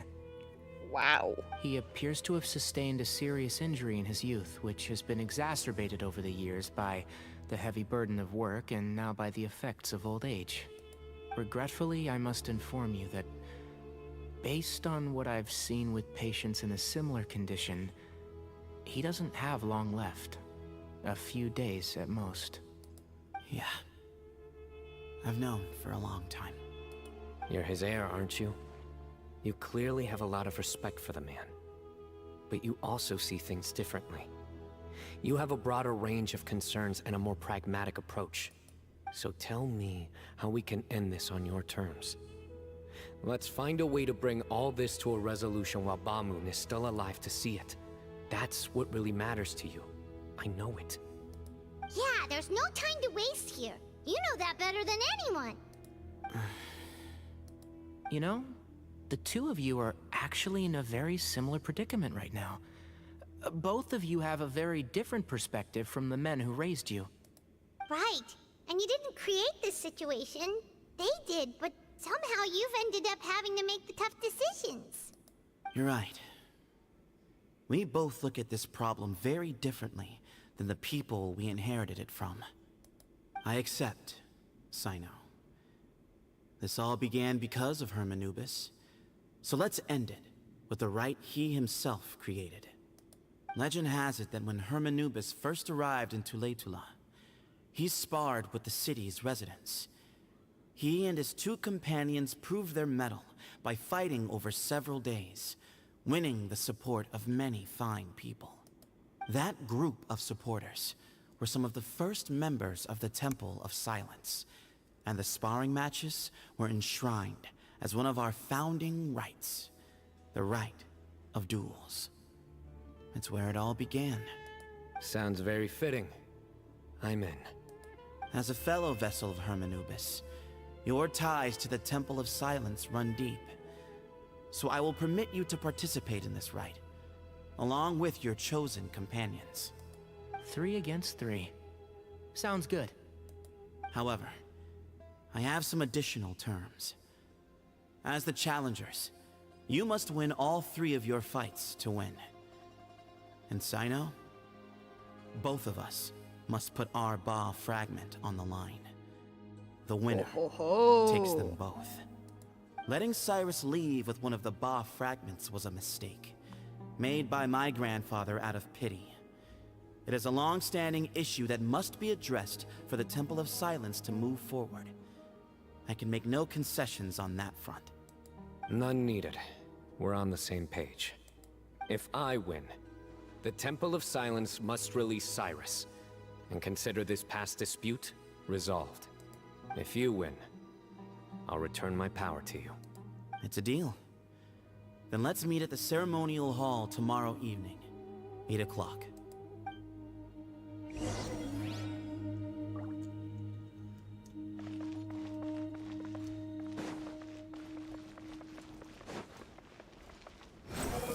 Things are heating up.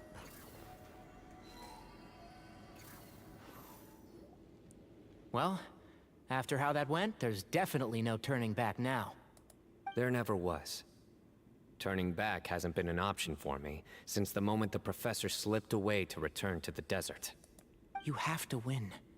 You need this power, both as General Mahamatra and for yourself. Yeah, that's right! Besides, it stayed with you ever since you were a small child. Surely that's a sign it thinks of you as its rightful owner. Both as General Mahamatra and for myself. Yeah, when you put it that way, I've had to overcome a lot to tame this power and claim it for myself. Not everyone could have done that. Exactly! We'll help you see this through. The Traveler and I will never lose. And neither shall I.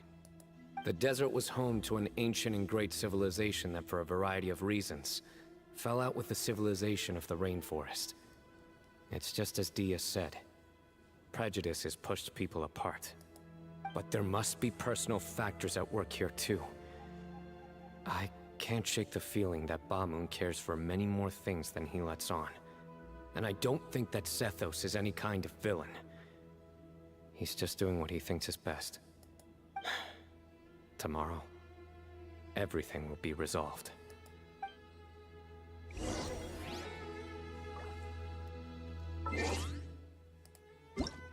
So much waiting around in this quest.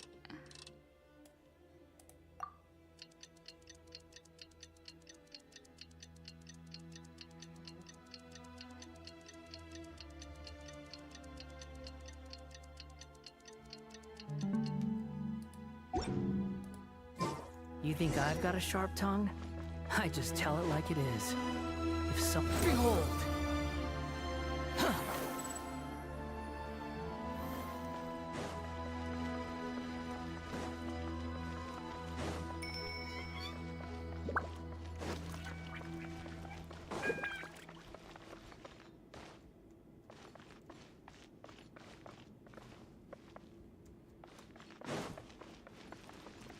Okay, where am I going?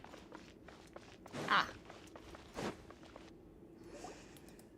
We gather on this day to perform once more the rite of duels, with the greatest of all sages, Lord HERMANUBIS, as our witness, for his power and authority is present in our midst. This is our most sacred of ceremonies, and no disruption from the audience shall be tolerated. It is incumbent upon all to observe the duel with the utmost respect and reverence throughout the proceedings. Representing the Temple of Silence, the Defenders.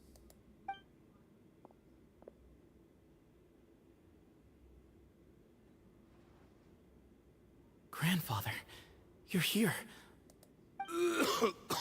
A rite of duels after all these years. I am surprised by your decision, Zethos. I know what I'm doing, Grandfather. Just leave it to me. Representing the Academia, the Challengers. Ready. We will fight to have our voices heard. Warriors, take your positions and decide on the order of battle. We come not to debate what brings our challengers here, nor what will become of the defeated duelists. Duelists, the might of HERMANUBIS himself is at stake here. Now, fight. Fight until the rightful victor is proclaimed. I'll go first. Huh? Are you sure? I'm sure. We want to keep our morale up. I agree. He's very strong. Sending him out first will definitely intimidate the opposing side. Okay, then you're second. Sure. We have decided. Oh, this is so gonna be a have story we. quest that I can't Let's do on begin. either challenge account. Duelists of the first bout, please step forward. Leave it to me.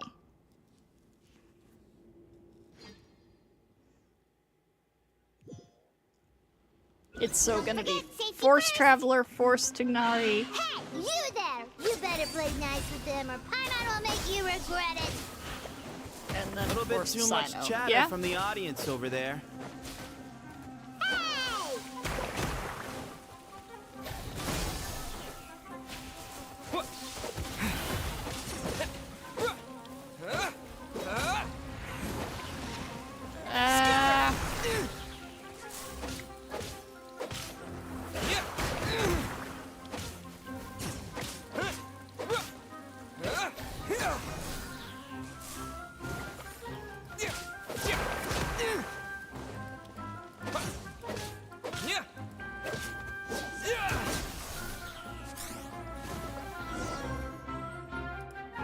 A swift end to the first bout. I now invite the duelists Oh, yeah, I of the can do it. second bout Er- to please step forward. It's not Force Cyno, his fight is a cutscene. Ah, I see. I figured it would make me fight as him at least a little bit.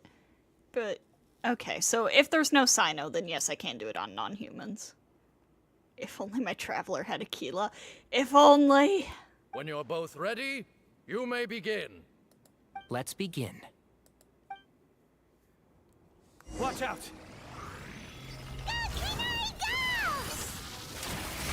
He drank plenty of water before the bout, so he should be fine.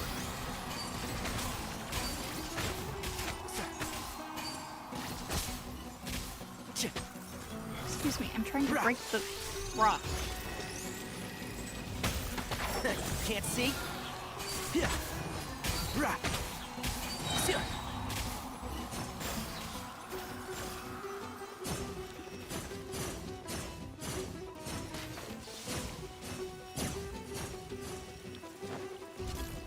One with the force.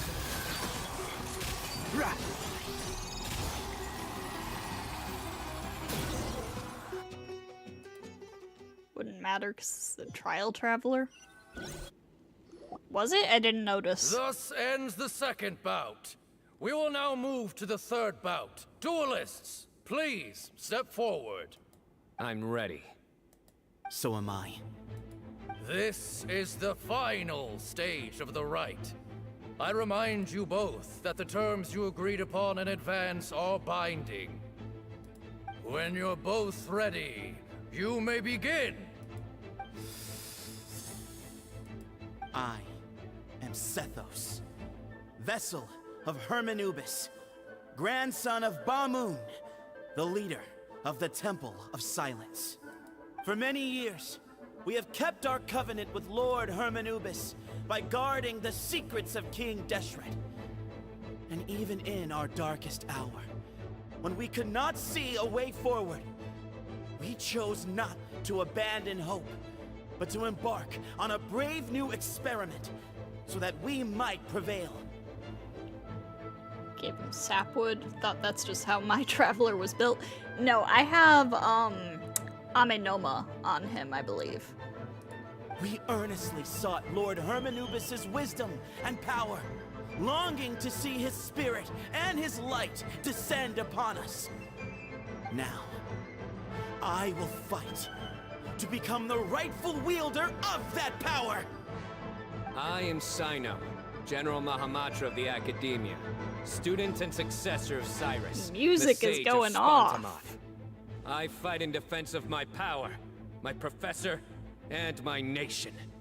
And you. I think you left some things unsaid. This is a sacred duel, and Hermanubis is watching. So bare your soul. Old and young, fit and frail. They're all waiting to see how this duel will end. My grandfather is a wise leader. He is also known to be a ruler who is not afraid to get blood on his hands. I understand his beliefs well, and I know what he expects of me.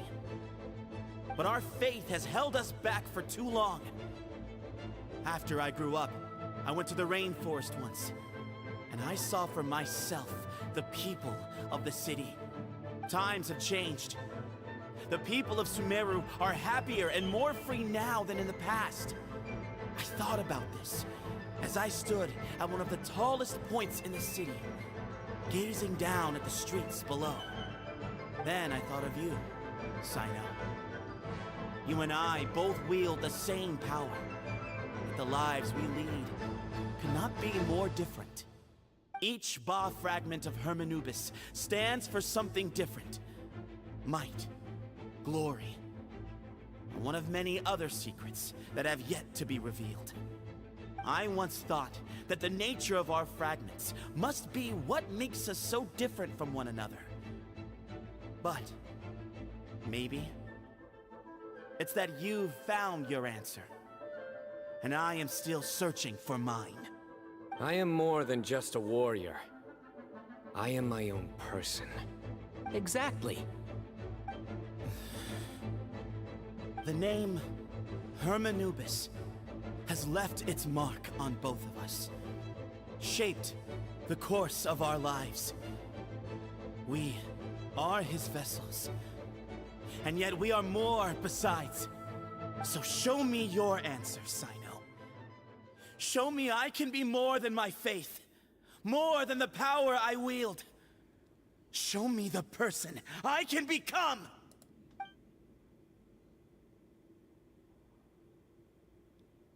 Bring it on!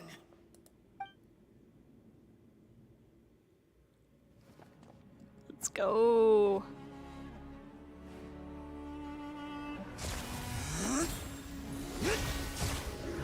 Hey!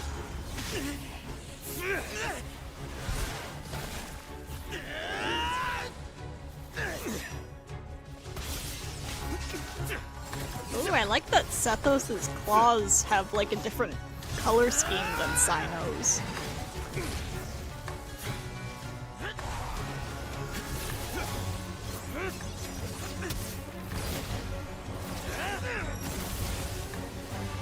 That's all you've got? What happened is searching for your answer.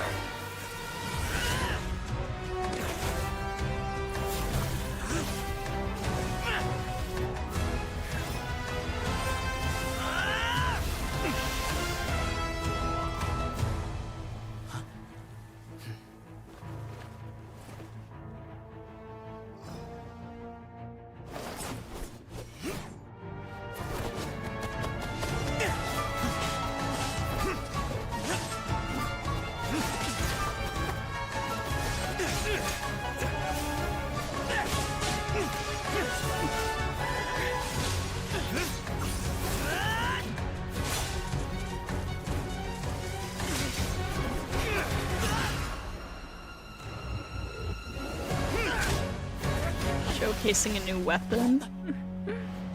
Fight's over. Do you yield? You won. Well then, looks like you found your answer.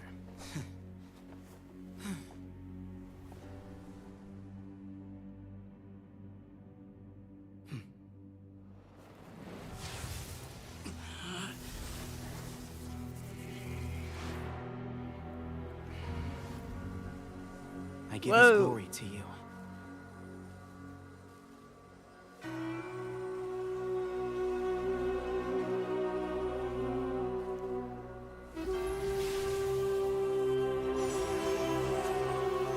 Dude, the lighting in that shot was... wow. I've seen that light. That is the light of our Lord, the great HERMANUBIS, priest over all other priests. His spirit dwells within that lightning, and his will lives on.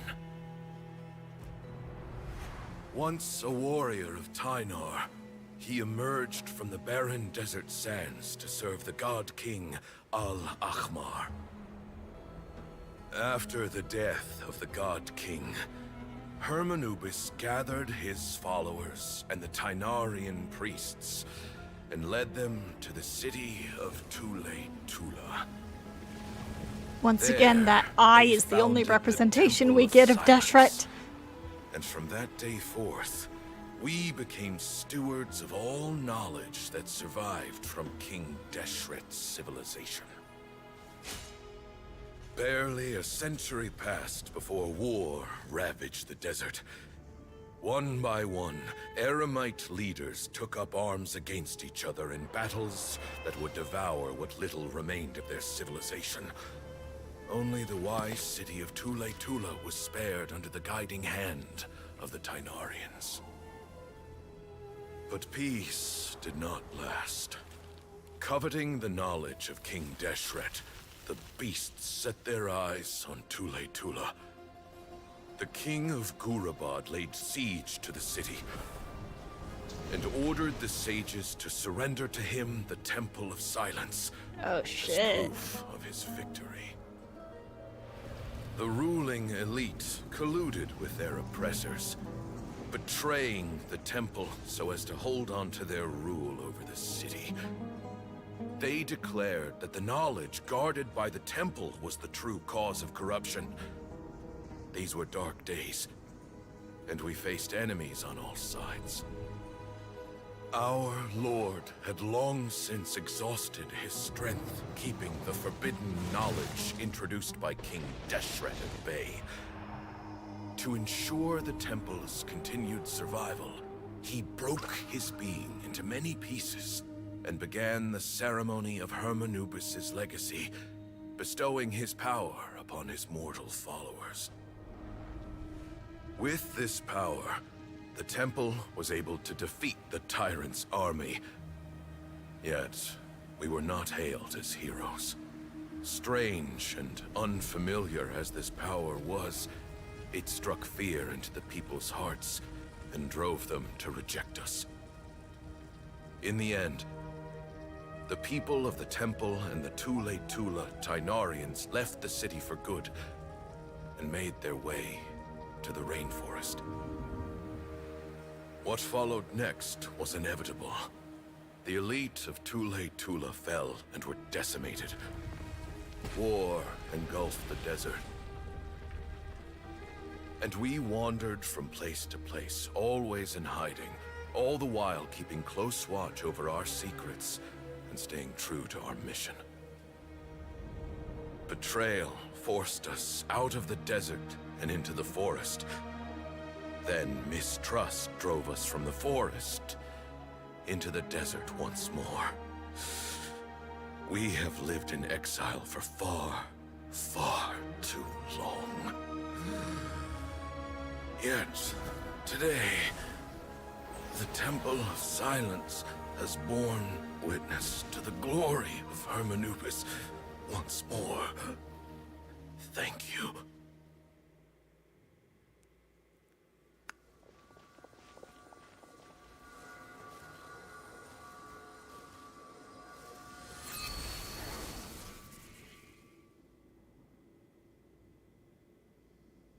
How is it?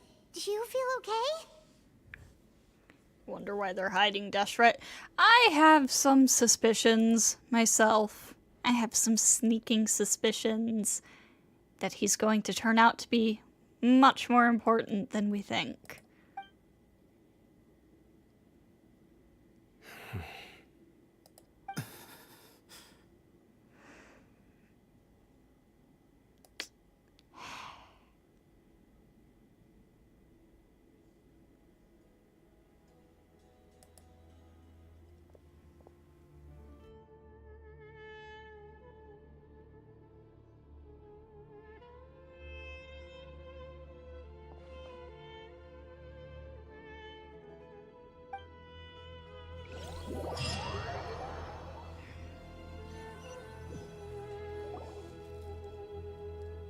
Grandfather.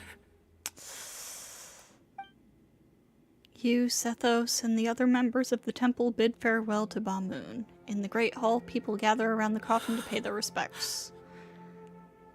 Hey, Sethos. You'll get through this. I know. I'll miss him. I'm so sorry for your loss. I guess you were prepared for this. It's been a long time coming, huh? Yeah, he's been on death's door for a very long time now. I think it was only through sheer willpower that he managed to hold on to this point. At least, he was able to see this chapter come to a close before he passed. What's next for you? Per my grandfather's last wishes, the Temple of Silence should submit to whoever possesses the largest number of HERMANUBIS fragments. That entitles you to be our new leader, Cyno. But that's never going to work, as I'm sure you realize. I'm the General Mahamatra. I am needed back at the Academia. I did foresee this possibility, and I gave it some thought. The fact is, I know next to nothing about the staff, records, and environment here. As such, I am ill-suited to be your leader. Sethos, I believe the honor should go to you. Were it not for this duel, or indeed if you had other intentions, the Ba fragments would most likely be in your hands by now. I'm sure Bamoon never meant for anyone but you to be his successor. You really think so? I do. Still, I didn't think Bamoon looked very surprised by the final result. Perhaps he had an inkling that this would be the way things end. Well, in any case, since the Ba fragments are with me now, I guess I can call the shots. Sethos, I would like you to succeed Bamoon as the new leader of the Temple of Silence. You are more suited to the role than I, and I have complete faith that you will be an excellent leader. Just think of it as doing me a favor. But doesn't that render everything that we've been through up to now meaningless? No, it doesn't. This experience has allowed us to become friends, which means that the Academia and the Temple of Silence will become partners once more. Aww. That's a much bigger deal than you might think, Sethos. You said yourself, times have changed. You have to believe that things can change for the better here at the temple too. I will try. To be honest, I couldn't have asked for a better outcome. Actually, part of me wonders whether Bamoon's intentions from the very beginning was just to create enough pressure to force us towards a duel. That way, no matter who won, one of us would have to surrender our Ba fragment, and the power of HERMANUBIS would be concentrated in one single person. Had you won, the Temple of Silence would have doubled its strength. And were I to win, he correctly anticipated that I wouldn't suddenly drop everything to become the leader of the temple, much less integrate the temple into the Academia by force. He knew that the temple's future would depend not just on the guidance of HERMANUBIS, but the support of the Academia too. So he made it his responsibility to ensure his successor would be free from the burdens of the past. His plan meant that whoever ended up succeeding him, they would have an easier time interacting with the Academia. With one single letter, he lured out the professor. No matter what happened after that, it would result in a net benefit to the temple. And here I thought the General Mahamatra wouldn't care for all these trivial details. You're absolutely right. Grandfather and I considered this from every angle. We had to find a way to mend our relationship with the Academia. In that sense, the right of duels was just a means to an end. Thank you for everything, Cyno. As a gesture of our gratitude, to those that you and Lesser Lord Kusanali deem worthy, I will grant the honor of access to the Temple of Silence for their pursuit of knowledge. The Temple of Silence has a wealth of information on King Deshret's civilization, more than any other organization in existence today. In times when you need information that only we can provide, we will be here to support you. So, is there like a bunch of lore books hidden around here that I can pick up, maybe? Please? I would like Deshret lore. But you must be exceedingly careful with your selection of candidates, lest you lead humanity to repeat the same mistakes. By the way, Tighnari, my grandfather was so happy to see you. You are a descendant of the Veluca Shuna, and we are the heirs to the will of HERMANUBIS.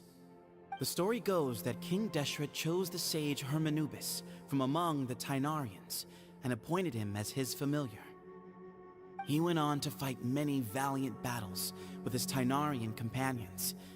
They always stood by each other, from the founding of the Temple of Silence to the fall of Tuletula. The Tighnarians who left Tuletula joined their human counterparts in the rainforest.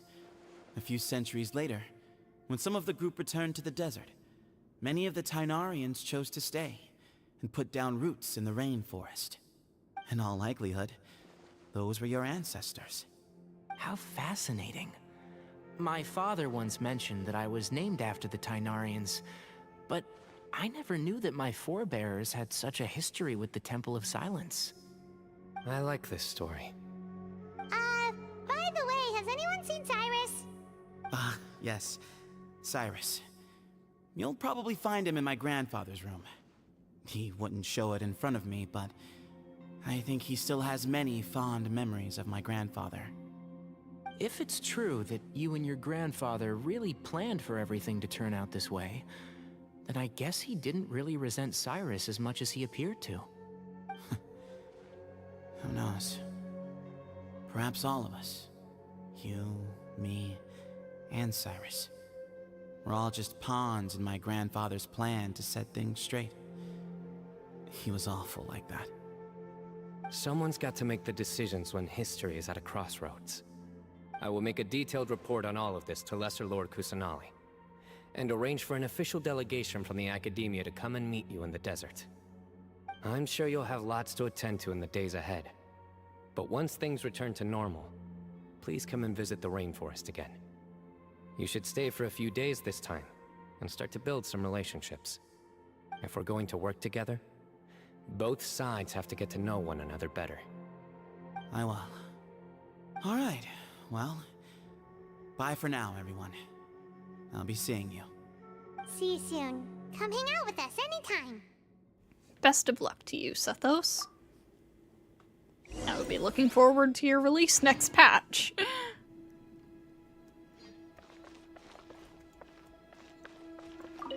Grandfather, we did it. We achieved what we set out to do.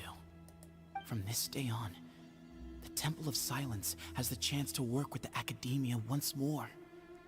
Real change. Real opportunities. They are now within our grasp.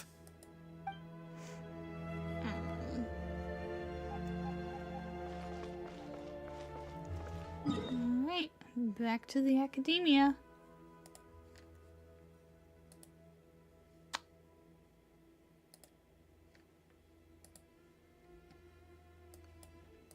Stupid Twitch bots in my chat.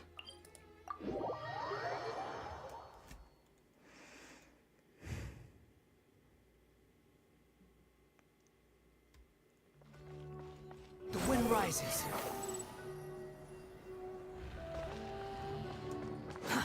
Too slow. Behold!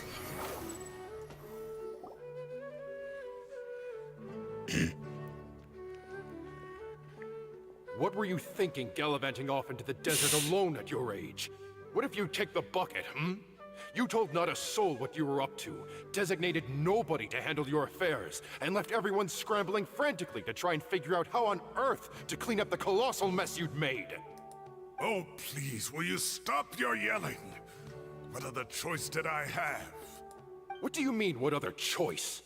Do you mean to tell me that after all your years of learning, and sagehood no less, the only idea you could conjure up in that white-haired walnut of yours was to shoot off into the unknown like some hot-headed 20-year-old adventurer? A one-man suicide mission, hmm?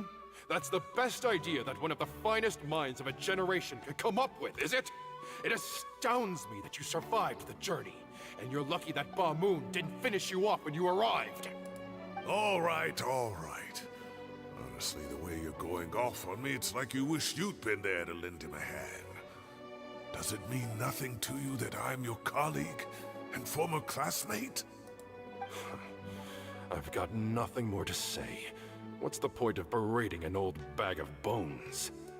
What do you mean, bag of bones? I'm a flesh-and-blood hero who, despite his old age, saved our General Mahamatra from being stripped of his powers. Okay, look. Fine, I admit it, I was in the wrong. How can I make it up to you? What about, a month's work at the Academia? 1 month? Try 3.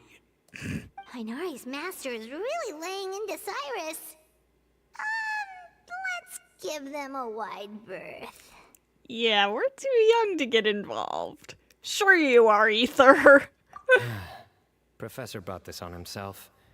Don't pay any attention to him. Wow, I haven't seen Master get this riled up in a long time. The last time he chewed someone out like this must have been back when I was still a student. I think I'll go around and update everyone. Tell them the situation's resolved. Want to come with me? We can go for dinner afterwards. My treat. You in? Makes sense. I'm in. Free food is free food. Payment's coming too! Let's go! I did see Kale down there somewhere. You'd better start packing your things. Report for work first thing tomorrow morning. I'll be waiting for you. What about my allowance? Oh, and is lunch covered? How about dinner? Don't push your luck. Let's not forget who is compensating whom here. Hey, man's gotta eat. Help me figure out something for lunch at least. I'm counting on you.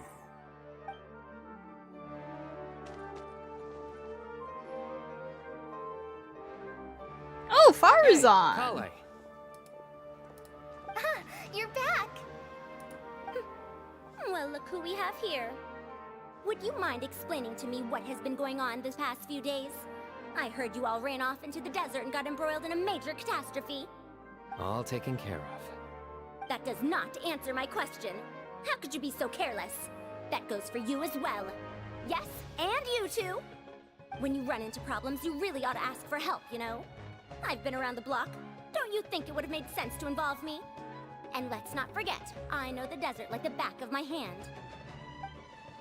Now would not be a good time to attempt to argue with Farzan. You're right. Mm-hmm. It's not the first time that I've had to talk to you about this sort of thing either. You need to learn that there are times when the right thing to do is get a more experienced member of staff involved. Do I make myself clear? Because if you don't, Kale, please do something. He's giving me the signal. All right, guess it's time to play my ace in the hole. Say, Madam Farzan, I can see you're pretty upset, but I was just wondering. Remember that time you offered to give me a tour of the Academia? Oh my god. Does that offer still stand? Huh? Wait, did I hear that right? Kale, you remember? Wonderful. Well, of course the offer still stands. Come on. Madam Farzan will show you around the old classrooms.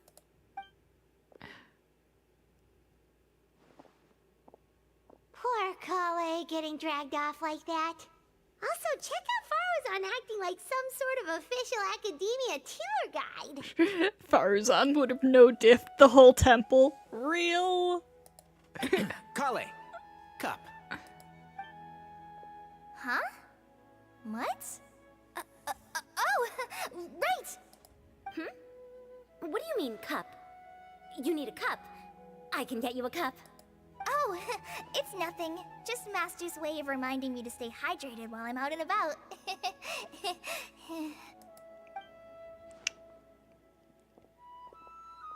It's code for let's reconvene at the cafe.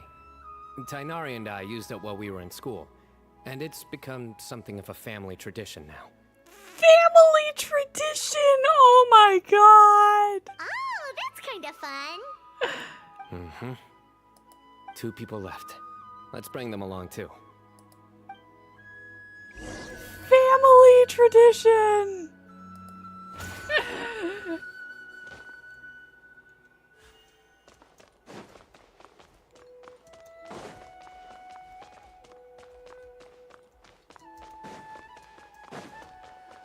They're still arguing.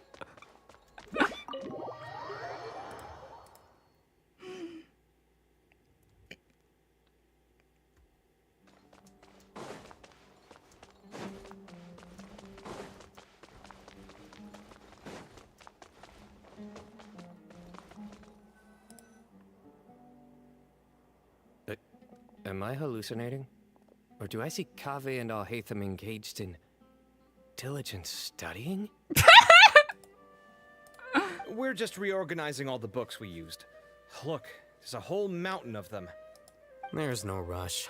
Nobody reads these books anyway. So we know Cyno's parents sold him. Hear me out. The Cyno Razor brother theory is not finished yet. We still have a chance. The theory isn't dead yet. My sincere thanks to you both. Yes, with your help, we resolved the issue rather swiftly and painlessly. And the outcome was better than we could have hoped for. Cyno informs Alhaitham and Kaveh of everything that happened in the desert. I see. The Temple of Silence resorted to rather unique means of self-preservation. It explains how they managed to remain hidden for so many years. And it sounds like they managed to preserve a whole load of ancient documents as well. I'd love to go check those out if I ever had the chance. That day will come. The Temple of Silence is a hugely important organization, and we'll be sure to maintain good relations with them in the future. Now, as a token of my appreciation, I'd like to treat everyone to coffee. Sounds good. Yeah, sounds great. Although after the last few days, I don't know if I can handle another coffee. But I can just order something else. Sure. Let's go.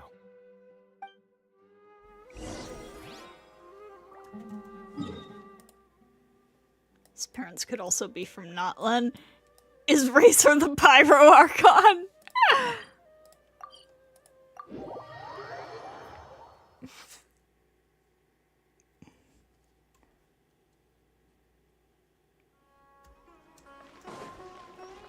Squall Fury.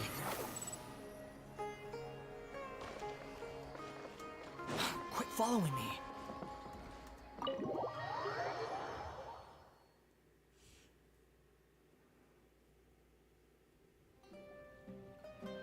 And then the Traveler just pounced on their opponent and knocked him right out cold.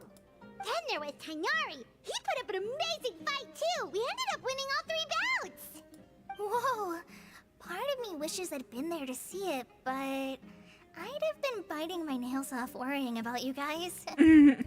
A truly edifying account of the events. Bereft of detail, but it has livened up the room all the same. Hey, Paimon included all the juicy details. The Traveler just pounced and then waved their sword like this, then spun around and blocked. Despite winning 3 bouts in a row, you still ceded the position of leader to him. That's very dignified of you, Cyno. Of course. Being dignified comes with being a true champion. I got to be a champion too for once. I've not sparred much with desert folk before. It was a pretty unique experience. The venue was pretty impressive too. A very ceremonial affair. Yeah, huge place. It felt like something right out of an epic poem. Imagine this. It was like there was... Maybe save that one for later, Paimon. Dessert's here. Everyone enjoys each other's company and the General Mahamatra's generosity. The shockwaves left by the Temple of Silence gradually something. Shall we stop off at the House of Dana again before heading home? We should probably finish putting all those books back. My thoughts exactly. See you around. I should get going as well. See you all later. Make sure you get some good rest tonight. I'm need to go say thanks to the Core 30 for their help. Also, Sir Nephis says he wanted to introduce me to some of the Academia's work processes. So, I gotta dash too. Kali's come a long way. She's much more confident at dealing with other people these days. Everyone's a work in progress. You never stop learning. Yeah, true.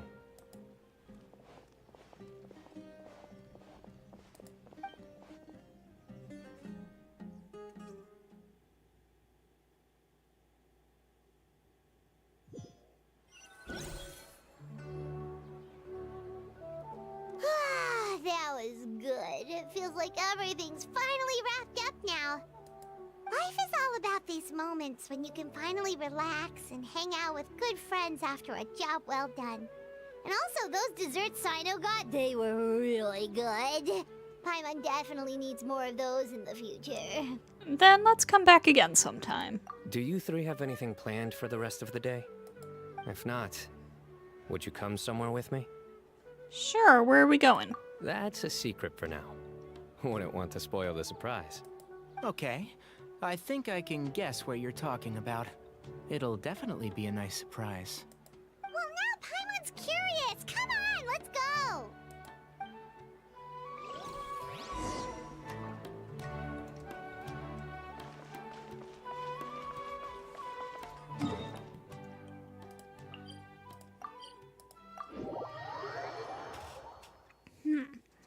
Where are we going?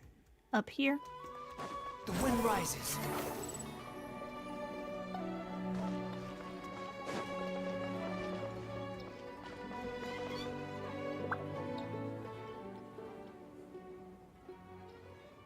Been a while since I last made my way up here. Wow, look at this place. We're so high up. We're so high up that things aren't even loading correctly. Need any help? Don't underestimate me. As you wish. It's a nice spot, isn't it? What a great view. We're so high up, we can see for miles. Traveler, Yeah? turn around.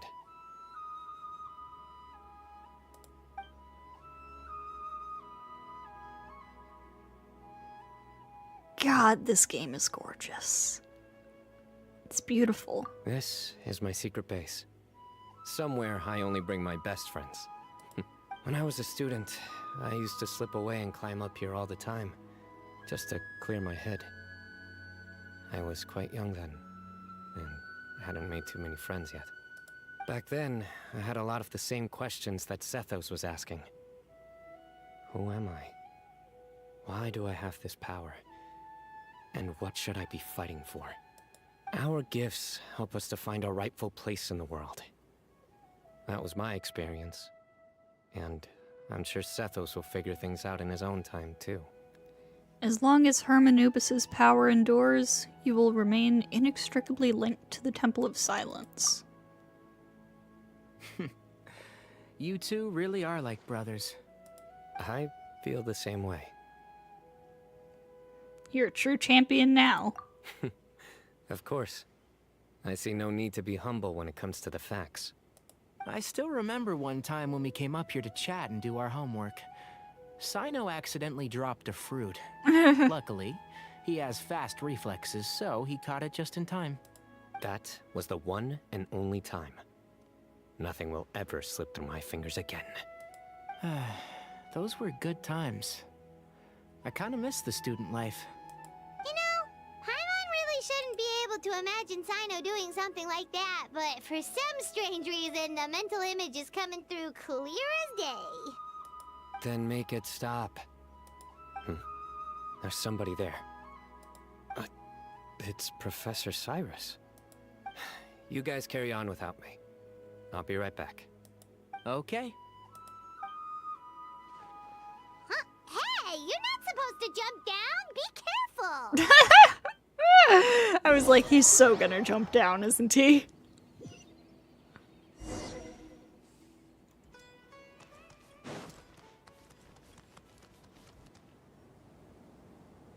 Oh my days. I can't believe how stupid I look in this one. Professor, what are you muttering to yourself about? Cyno. Ha, just the man I'm looking for. Guess what I found in some old notebooks? Some old photos? Oh my god, Can you believe it? This notebook was just sitting in a pile of odds and ends in the sage's office. I must have forgotten to take it with me, and no one's touched it since. I was at the Academia earlier to discuss my workload with Nephis. I swung by the old office to have a look around and just happened to cross it. Well, time flies. Look how tiny you are in this picture. Still a kid. You look quite young yourself in that one. Ah, it's this one. I remember that. Lisa took it, didn't she? Yep. Looks like her work, all right. Who else could have found just the right angle to make me look so unbelievably hideous? And this one. Looks like we're both dozing off. Oh, cheeky girl. Taking secret photos of us without our knowledge. Is there something you'd like to say to me, Professor? Like what? Like, these are good photos, aren't they? Hey, at moments like this, I hardly know where to begin. I can't pretend I'm a good person. Bamoon had every reason to despise me. And well, so do you if you feel the same way. Don't be ridiculous, you old codger. Is that not what you wanted me to say? Oh, I've dreamt of that place many times after leaving the desert. Sometimes I've dreamed that I was doing research with them again. And other times, I dream of the day they saved my life. It's official. Lisa did a tad bit of tomfoolery back in the day. Oh, it was one of the happiest times of my life. We all learned so much from one another. You've matured so much over the years, Cyno. Since you're my professor, I should save you some face by not calling you out on all the non-answers you just gave. So, I will do the right thing and keep my mouth shut. Good thinking. Take your own advice next time. Seriously, why bully an old man like me? I thought heroes were supposed to be gracious. Hey, wait, how did I not notice this one earlier? Lisa strikes again. Just how many did she take? Look how cute you were when you were little. I remember how well-mannered you were back then, too. Oh my god! Yeah, and look how serious and professional you used to be. Squishy cheeks. Look at how squishy his cheeks look. Oh my god. Oh, I can't compete with you anymore. First you get better than me at the deadpan jokes, and now you're besting me at those little quips too. Don't say that. I still have a lot of respect for you. That's more like it. Hey, what would you say to meeting up with Lisa again sometime? I'd like that. Let's find a time and pay her a visit in Mondstadt. Oh. Right, I'll add it to my schedule. Let's go next week. Wait, no. Next week is the tomato growing competition. I have got to beat Zaha Hadi. Or you could find a real hobby, Professor. Hey, growing tomatoes is a real hobby. Leave him to his gardening.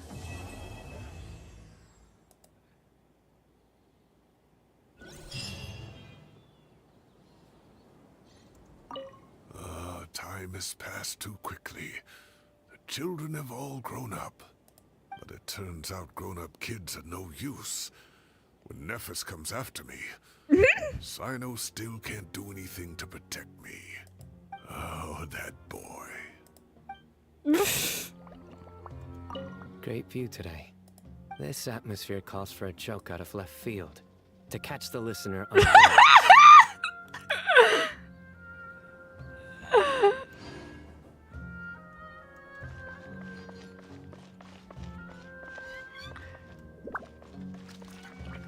That was a pretty good quest. Yeah, that was pretty good. Not gonna lie though, it mostly got me excited for Sethos's story quest when he comes out. Because now he's got his own journey that he's got to go on. That's gonna be really interesting.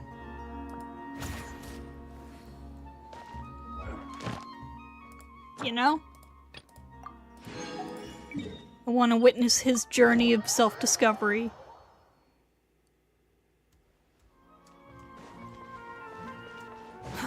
Too slow. Ad Astra. Hello, Catherine. I would like my Thank you commissioner for awards. Thank you.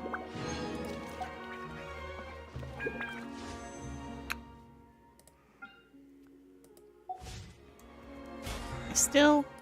Oh, no, here we go. Hang on. Alright, there we go.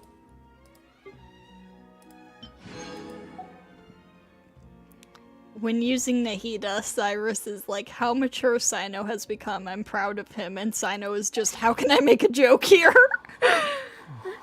Yeah, that sounds right. Alright, standard pull. Let's go. Boo! Okay, well, I'm gonna go ahead and wrap up for now. No stream tomorrow, as usual. Friday, Fate. Saturday, Grand Blue Versus. Sunday, probably this event. So, thank you to everybody who stopped by tonight, and I hope to see you all next time.